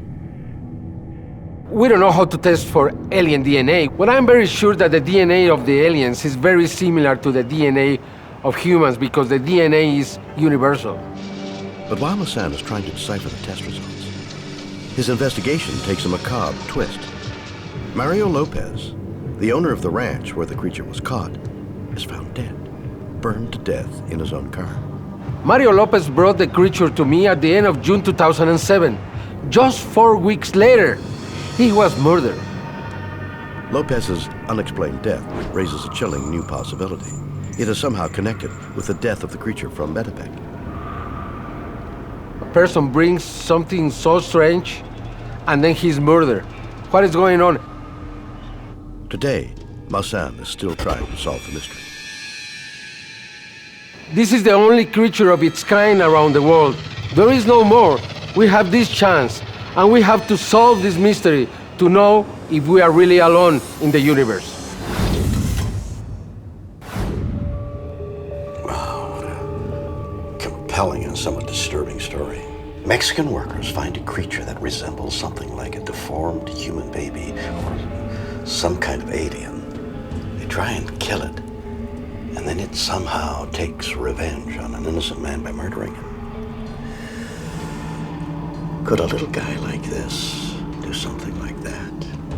Is this proof that aliens exist and are here on Earth? I mean, this is Mexico we're talking about. All kinds of crazy things happen there. Of course, there could be a perfectly innocent explanation. Is this proof enough?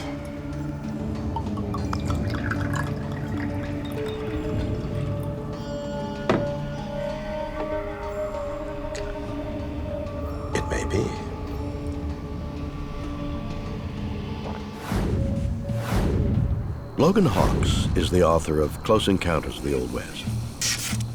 He believes the Medabec creature is just the latest in a long line of alien visitors that left their mark on that region.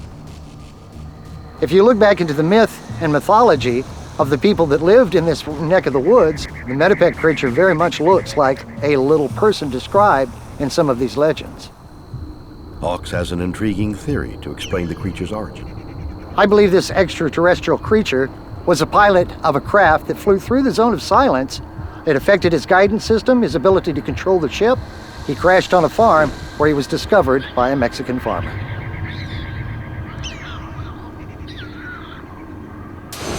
The zone of silence, according to Hawks, is a mysterious region of northern Mexico where aircraft inexplicably crash and UFO sightings are common. This is an area that could be compared to the Bermuda Triangle or the Devil's Triangle. The region gets its name from a strange magnetic irregularity that affects everything that passes through it. Technology within the zone of silence doesn't work the way that it should, not the way that it does in other places. For example, microwaves, electronic equipment, seems to have a lot of interference. For instance, a handheld compass cannot read magnetic north. The needle will just spin and spin and spin. The zone of silence exploded into headlines in 1970 when it caused a sophisticated U.S. Athena missile to crash. The guidance system went very strange and it landed in the heart of the zone of silence. It was carrying a nuclear payload, so there was a great deal of controversy over an American missile crashing on foreign soil. There was an extraction that happened, and it's quite an interesting subject. No one knows why the zone of silence causes electronics to go haywire, but Hawks believes the explanation is more supernatural than scientific. There's something that you feel from the earth, from the ground, from the rocks, from the mountains. You can't put your finger on it. It's like someone's in the room watching you. Was the Medabec creature a member of an advanced alien race? Could the zone of silence have caused its spaceship to crash? Or could there be an even stranger explanation? I'm convinced that this creature is actually something from another dimension. A Mexican farm worker finds a tiny creature unlike anything known to science. DNA tests are unable to identify it. Is it an extraterrestrial?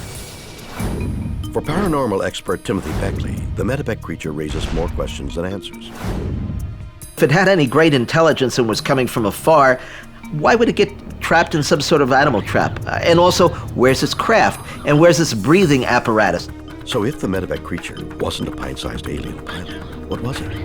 I believe that there is an invisible race of beings that coexist right alongside of us on this planet.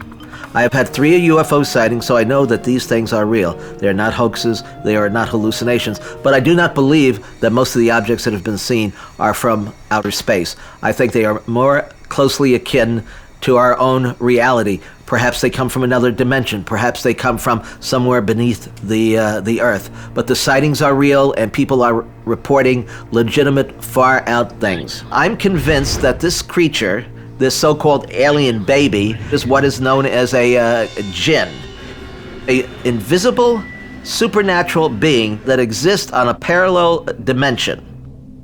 The jinn, or genie, as it is also known, is a being first described in the Muslim holy book, the Quran.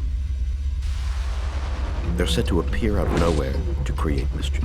And of course, we do know about the genie in the lamp that have the ability to change shape.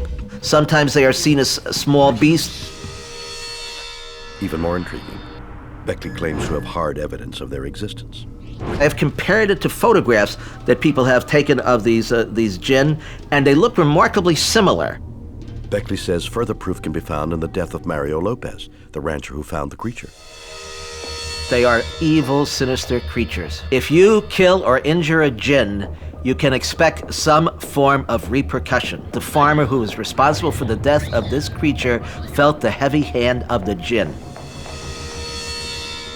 Could this be an interdimensional case of mistaken identity? Or is the truth just as weird, but closer to home? Taxidermist Robert Marbury is fascinated with the Medabec. But he doesn't think it's alien or a trans-dimensional being. He believes it's a hoax. I think the Medabec creature is a skinned spider monkey. And how can he be so sure? Marbury is director of the Minneapolis Association of Rogue Taxidermists. It's a group that creates artwork out of animal leftovers. I'll tell you about the work that our members make. Some of them make cryptozoological animals, animals that may or may not exist, chupacabras, Fiji mermaids, capricorns. Is the Medabec creature a piece of creative taxidermy glued together in somebody's garage? To find out, Marbury is going to demonstrate how easy it is to create one. So the proposal is, how do you create a Medabec creature? I'm on the east coast of the US. I don't have access to monkeys. I have access, however, to squirrels, and this particular piece is a roadkill. So what I've done is I've taken this and I've skinned it. I have a taxidermy friend that calls it taking off the pajamas. Marbury then covers the carcass in salt to dry it out. Salt's the best mummifier. It takes all the liquids out of the tissue. The next step, a drastic makeover to take it from everyday rodent to cosmic commuter. I'm going to take sort of traditional clippers and really remove the head and replace it with this monkey skull, which would allow it to be a little bit more like the Medabec creature. Marbury then uses sandpaper to shape the skull and teeth. But you can see very quickly how you can make it look more and more like a human's mouth. And at this point, we kind of feel like we've seen this guy somewhere before. In just a few simple steps, Robert Marbury has crafted a skeleton that looks just like the Medabec creature. But could such a thing fool the experts? According to Marbury, it's happened before. There's a chupacabra that was found in Texas, and it made a lot of news cycles. And I sent that picture to a friend of mine who makes beautiful rogue taxidermy. And her response was, yeah, it's pretty nice, isn't it? And I realized she had actually made it.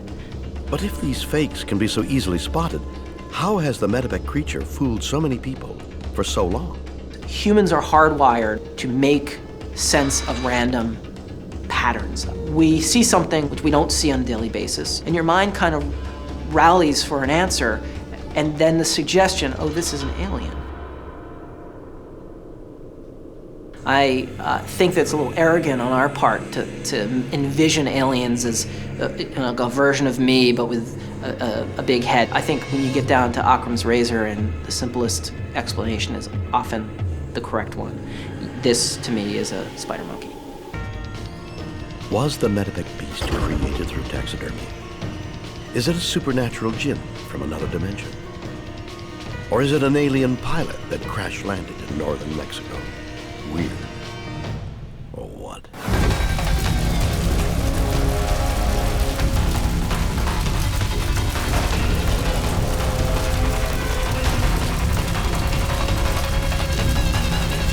In Arizona, a woman discovers she's the product of a sinister experiment, breeding humans with aliens. They created me in the Petri dish. We've seen many strange and amazing things on this show. But what if I told you that you're about to see something that's not only the most strange and amazing thing ever, but that we're about to make history? You see, millions of people have claimed they've seen UFOs or met an alien, but not one of them has any evidence, no living proof. Well, today we're about to change that once and for all, because today is the day you are going to meet an alien. Not on some hazy video or in a lab. No. Face to face, in person, really. Ladies and gentlemen, meet Cynthia. March 24th, 1972, Omaha, Nebraska. Cynthia Crawford has just experienced the most joyful event of her life, the birth of her son. But the pregnancy has been difficult, and the doctors have made a strange discovery. She has an exceptionally rare and mysterious blood type. The thing was, there was only 2 other people in the world that had the same antigen as was found in my blood. It's not the first time she's been told she has bizarre physical abnormalities. Her body is just different, and no one can tell her why. Her pupils don't dilate normally. Her skin is strangely thick. Her bones are porous. My twin sister had muscular dystrophy, and when they went to see if they could do a transplant, we were incompatible. But it's not only Cynthia's body that's extraordinary. It's also her mind. Even as a toddler, I realized how different I was, because I was always able to do things that my sisters couldn't do. I remember drawing with crayons and so forth, and all of a sudden, I wanted a crayon, and I literally moved it with my mind to me. I also was able to hear thoughts, and they couldn't hear thoughts. For years, Cynthia searches in vain for an explanation. Then one day, her father, a retired CIA agent, reveals the brutal truth. He tells her she was part of a top-secret government program with a dark mission. My father told me that our government were working with the German scientists that were brought over after World War II. But as Cynthia pores over secret government documents, she learns something even more mind-boggling. She was created in a laboratory, a product of her father's covert breeding program. He had agreed to participate in an experiment in which they were making hybrid babies. This alarming experiment aimed to mix genetic material from extraterrestrials with human DNA. I was told I'm part human and part extraterrestrial.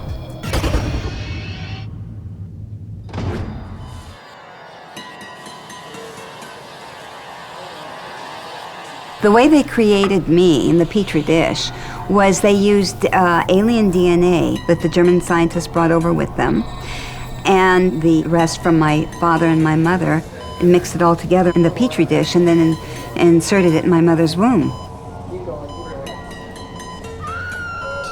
And that's how I came to be. I've been told that I'm 34% human, 28% Zeta, and 38% Anunnaki.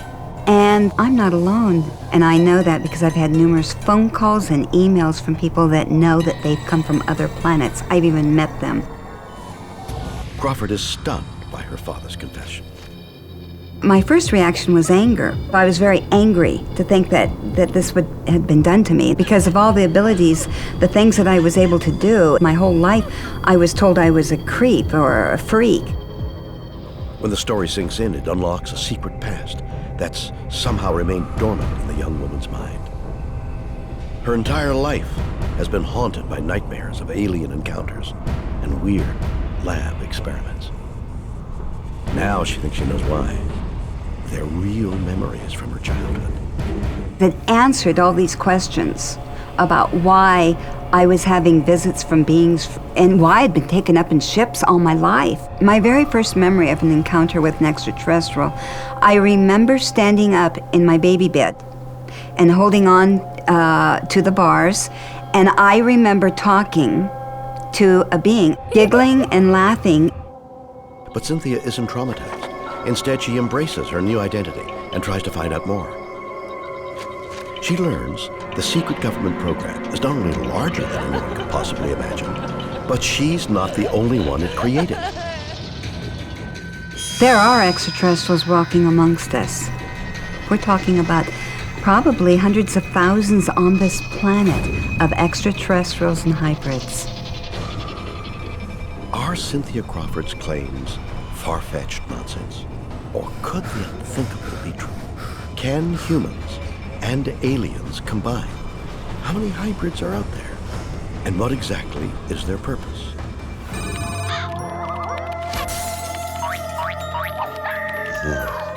Grandkids. Don't you just love them, huh? Wow, this is a remarkable story. And you know, the more I look around, the more I'm convinced that aliens indeed could live among us. And there's just one problem I don't understand. Why? I mean, if you were an alien, why would you choose to live among a species like us? Wouldn't you go for something a little more advanced, like amoebas?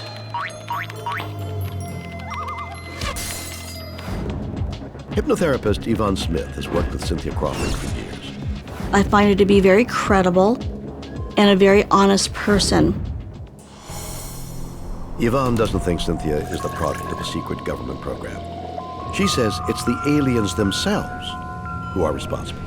Cynthia fits the pattern of someone who has been abducted by alien beings. She has had strange pregnancies. She has had objects implanted in her body. But what about Cynthia's memories of medical experiments in secret laboratories? They're exactly what happens, says Smith, in a real alien abduction. When someone has an abduction experience, always what it involves is ova being taken from the women, sperm being taken from the men. It's not pleasant.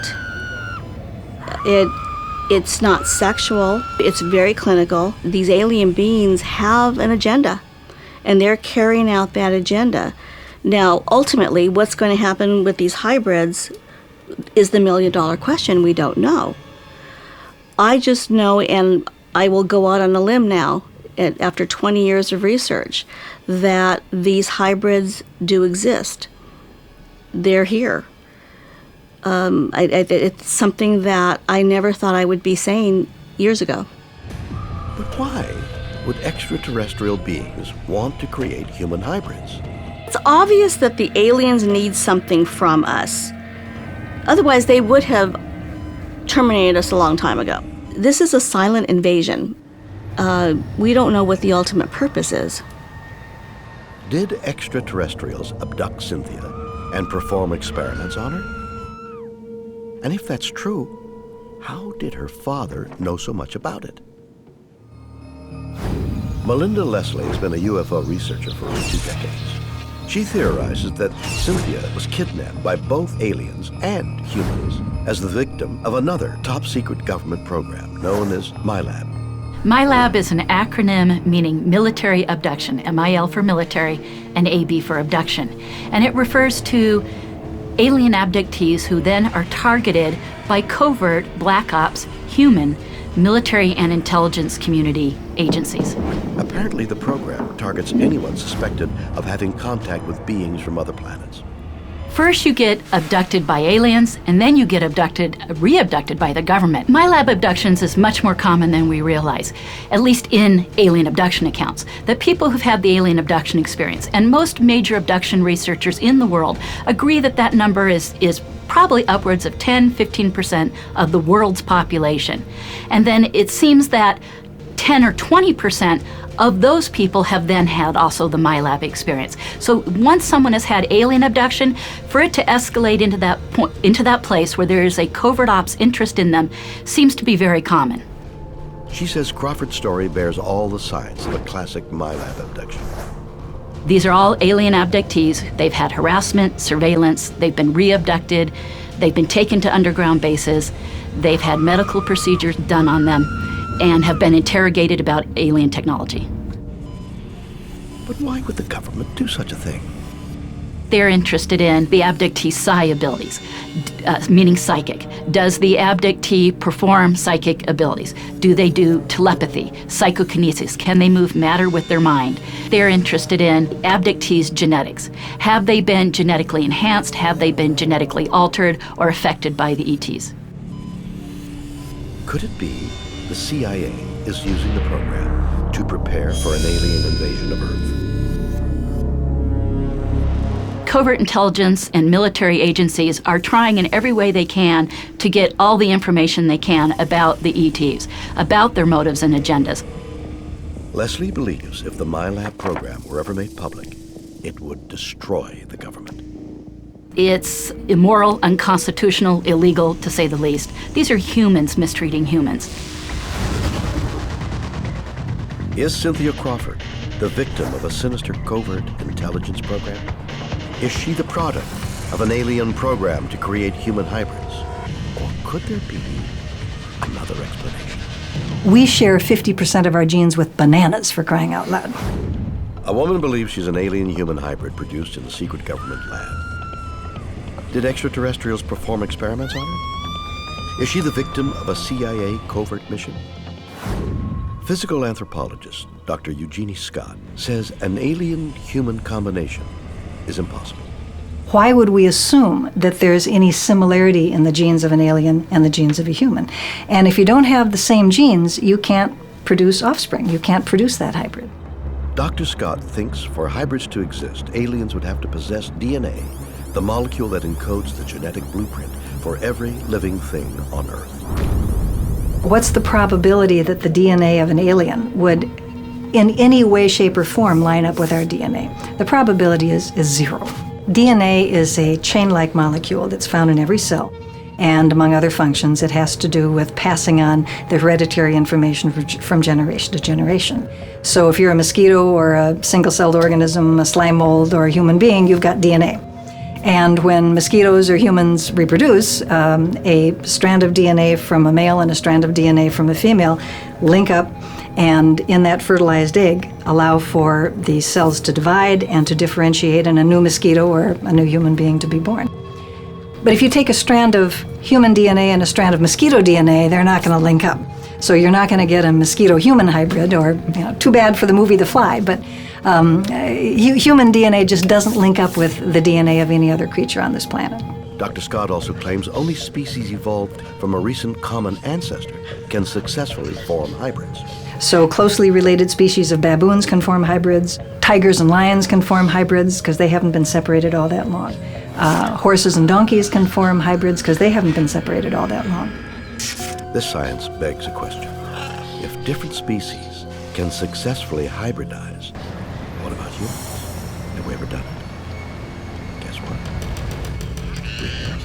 Probably the closest relative to humans is the extinct Neanderthals. And there's some very interesting evidence that suggests that humans and Neanderthals hybridized. But could a hybrid have been engineered in a secret Cold War lab the way Cynthia Crawford claims? If you believe Dr. Scott, it's been tried before with our closest living relative. Russian scientists back in the 30s and 40s tried unsuccessfully to make a hybrid between a human and a chimpanzee. Who knows whether such a thing could be done today? It's probably very unlikely. But what about Cynthia's memories? There have been a lot of studies on people who have claimed to have had encounters with aliens. The bottom line is there's never any actual evidence. Dr. Scott thinks Cynthia's claims require extraordinary proof. If I told you that I had a colony of invisible fairies under my bed, you'd say, but Jeannie, where's your evidence for that? And I'd say, well, look at the dust. Invisible fairies cause dust. You would probably say, but dust can come from another cause. Maybe you don't clean your house enough. The doctor feels there's only one sure way to determine if Cynthia's claims are true. I think that if anybody did a DNA test on her, she would be found to have 100% human DNA. Is Cynthia Crawford an alien hybrid? We decided to find out. For the first time, Cynthia has agreed to undergo a DNA analysis. Hi there, how are you? Hi, fine. I'm just going to do a quick swab on you. Well, I guess this is it for Cynthia Crawford. I mean, DNA tests don't lie, right? It's incredible, isn't it? I mean, just a tiny fragment of organic matter, they can tell everything about what you're made of. Oh my goodness, I'm made of pepperoni. In a few days, the results are back. Cynthia, I'm Dr. Baird. I have the results of your DNA test. Are you ready? Yes. Okay. Dr. Baird's test looked for DNA inherited from both of Cynthia's parents. Did he find it? We do DNA testing, we do it all the time. It was a little bit interesting to see whether we could pick up anything that would be different. The test comes back conclusive. So the bottom line, Cynthia, looks like you are human based on the results that are here. Cynthia has DNA from a normal human mother and father. But how? Did her father lie? I'm very saddened by it because I wanted to be able to have some kind of proof. But in this remarkable story, there's still one more twist. Even though we could not pick up any alien DNA in your profile, doesn't mean that it's not there. It means that we don't have the systems that are available to pick it up. For Cynthia, it's good news. It means there's a chance her wild claims could yet be true. They have absolutely no way of determining alien DNA. There are no tests for alien DNA because they've never had aliens that they've been able to get DNA swabs from. Could Cynthia have alien DNA after all? Is she the victim of a sinister alien abduction? Or was she the target of a top-secret intelligence gathering operation?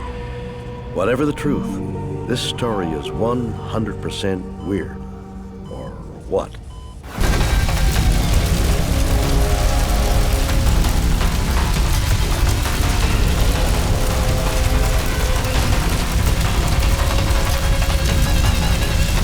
U.S. servicemen befriends an alien colony on a secret Air Force base. They wouldn't hesitate for a second to kill a human. You know, if aliens are living here on Earth, they're doing a good job of hiding themselves. Some take on the appearance of humans, others look like animals, but there's one place on Earth that aliens can relax and be themselves. Somewhere where being totally strange and weird isn't strange and weird at all.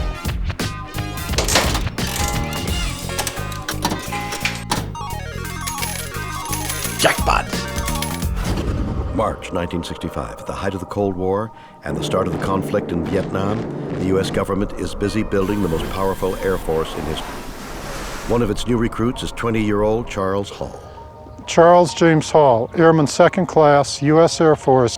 Hall is assigned to Nellis Air Force Base, a vast and secret testing range in the Nevada desert located near the infamous Area 51. Hall's job is to observe weather conditions in isolated areas. I was walking from the weather station back to my barracks at about 12:15 at night.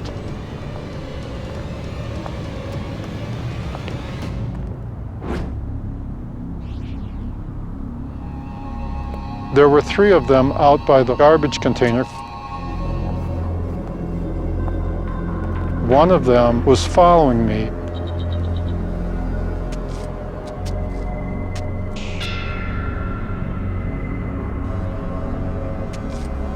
I thought that I was sleepwalking or dreaming.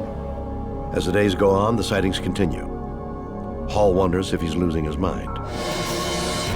For the first 6 months I was in terror, and even when they were standing in front of me, I thought I was hallucinating. I'm out there alone, and I don't have any frame of reference. The fear of the unknown is far worse than being shot at or anything else. As the encounters continue, Hall begins to accept a bizarre possibility. They're not hallucinations. They're extraterrestrials. He even gives them a nickname, the Tall Whites. The reason I call them the Tall Whites is because their skin is as white as a piece of paper. But why are they there? The young airman soon discovers it's no accident. Not only are his Air Force superiors aware of the aliens' presence, they're hosting them in a secret underground complex, protected and hidden from outside view. It was a very large base because it was all tunneled into the mountain. In return, they hope the visitors will share the secrets of their advanced technology. I estimate that there were probably 200 Tall Whites living on the base. Deciding to investigate further, Hall uncovers something disturbing. The Tall Whites aren't quite as friendly as they seem. Official records reveal many of his predecessors on duty at the weather station mysteriously lost their minds or were killed by the aliens. 41 airmen were sent out there before me. Many of them became so afraid of the desert and the Tall Whites that they wouldn't go out and take the weather report at all. Others were attacked, some were burned. But why would they attack?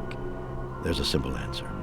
The Tall Whites are accompanied by their children, and the mothers are ruthlessly protective. The Tall White mother wouldn't hesitate for a second to kill a human. Hall finds a way to earn their trust. He rescues the child of an alien he calls the teacher. I was out at Range 1 one day and I saw the teacher's daughter, whose name was the Little Butterfly, trapped out in the sagebrush, and I went out and broke down the sagebrush and rescued her. As a result, Hall is given extraordinary access to the creatures, allowing him to study them up close for the next 2 years. What he learns defies belief. The young adults are about the same height that I am, 5'10", but they're very frail. Their nervous system runs 2.5 or 3 times faster than ours, and so when you're dealing with them, they can move suddenly or do very unexpected things way faster than a human can. The Tall Whites had vehicles that they used the way we use cars to travel around the Earth and between the Earth and the Moon and the inner solar system. I'm not certain where they come from. I believe they come here from the direction of the star Arcturus, which lays out there at 36 light years, but that is not their home planet. My guess is that their home planet is a star that is roughly 105 light years away, and that Arcturus is where they have a base. I believe they've been here for a very long time. I note that the ancient Greeks, the legends of ancient Greece that date from at least 975 BC, talk about a group of tall white gods that came here from the star Arcturus.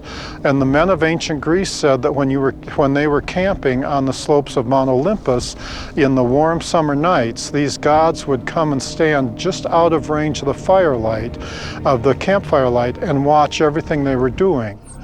If that seems implausible, Hall's next claim borders on preposterous. But what if it's true? They get bored sitting out on the base at Indian Springs, and they like to come into Las Vegas and see the shows and gamble and enjoy themselves. The tall whites were very good gamblers because their eyesight was better than those of humans. So they could look at the back of a card in the blackjack deck and always tell what the next card was. Hall finished his military service in 1968 and never saw the tall whites again. He believes they're still living at Indian Springs. It would surprise me if they weren't, because they had been in that mountain, in that valley, for at least 200 years. Could this be definitive proof that aliens are on Earth? Has the U.S. government been harboring extraterrestrials? Or is Hall's story simply the ravings of an eccentric? Veteran UFO reporter Paula Harris spent months investigating Hall's story. I truly believe the credibility of this man, and I believe this story. It's truly an amazing story. Harris obtained Hall's old Air Force psychological tests to try to determine if he might have been mentally unbalanced. She made a startling discovery. Hall passed with flying colors. It was a test on logic. So Charles Hall is very controlled, and he's very logical, and he's very credible as a witness.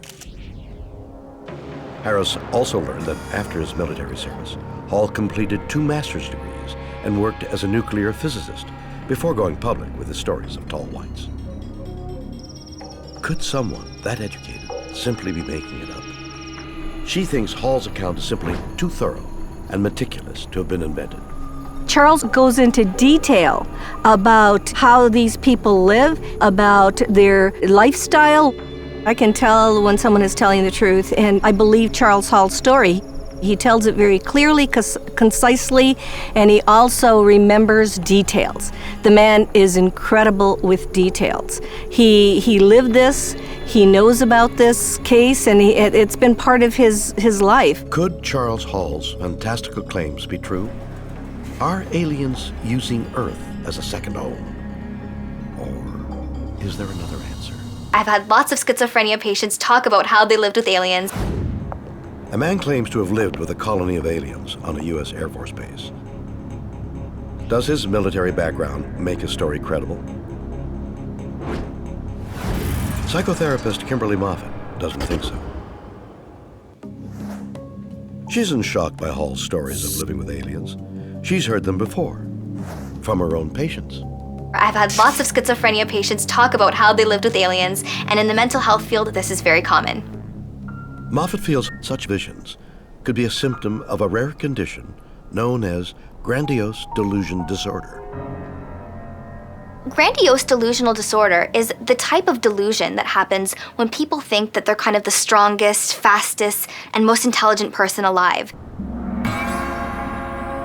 In some cases, the delusions actually have like a supernatural or religious or science fiction type quality. According to Moffat, one symptom of GDD is the subject has no idea they're delusional and are all the more believable because of it.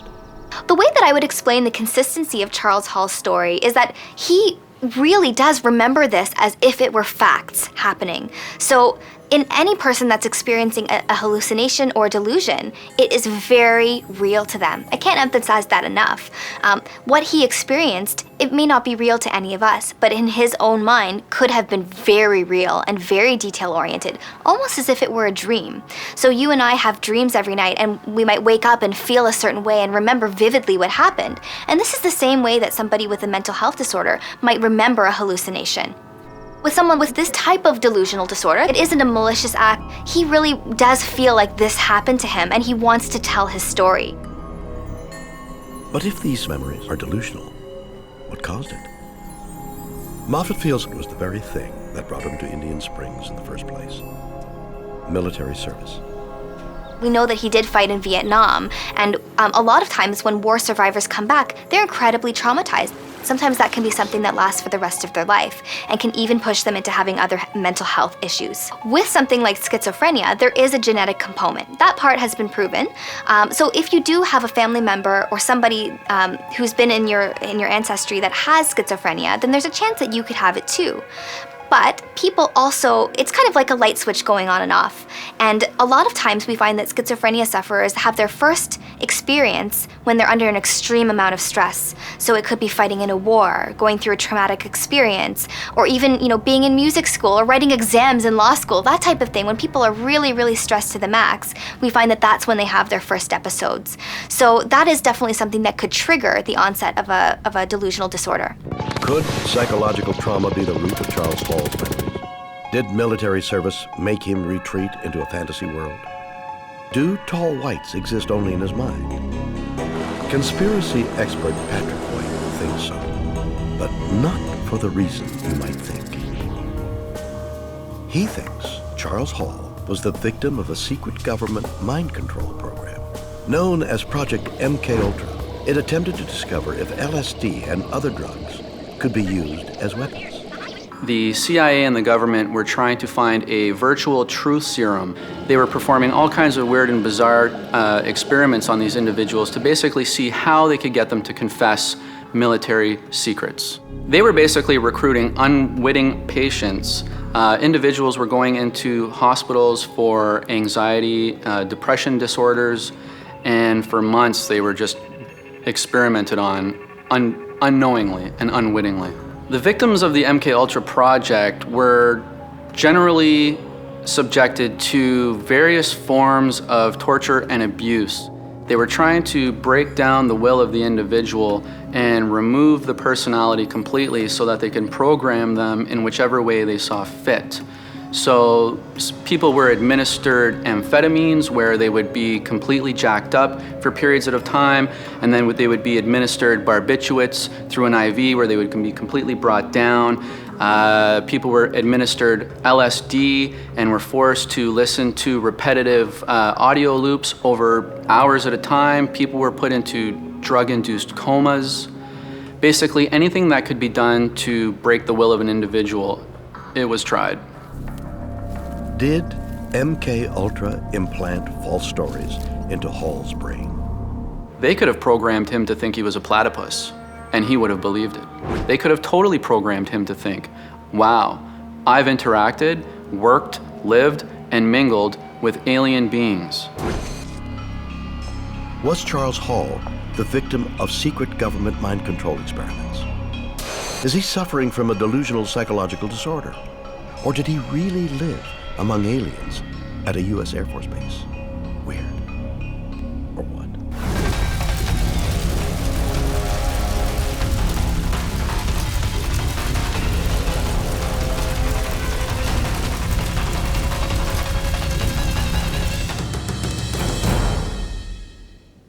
So there we have it.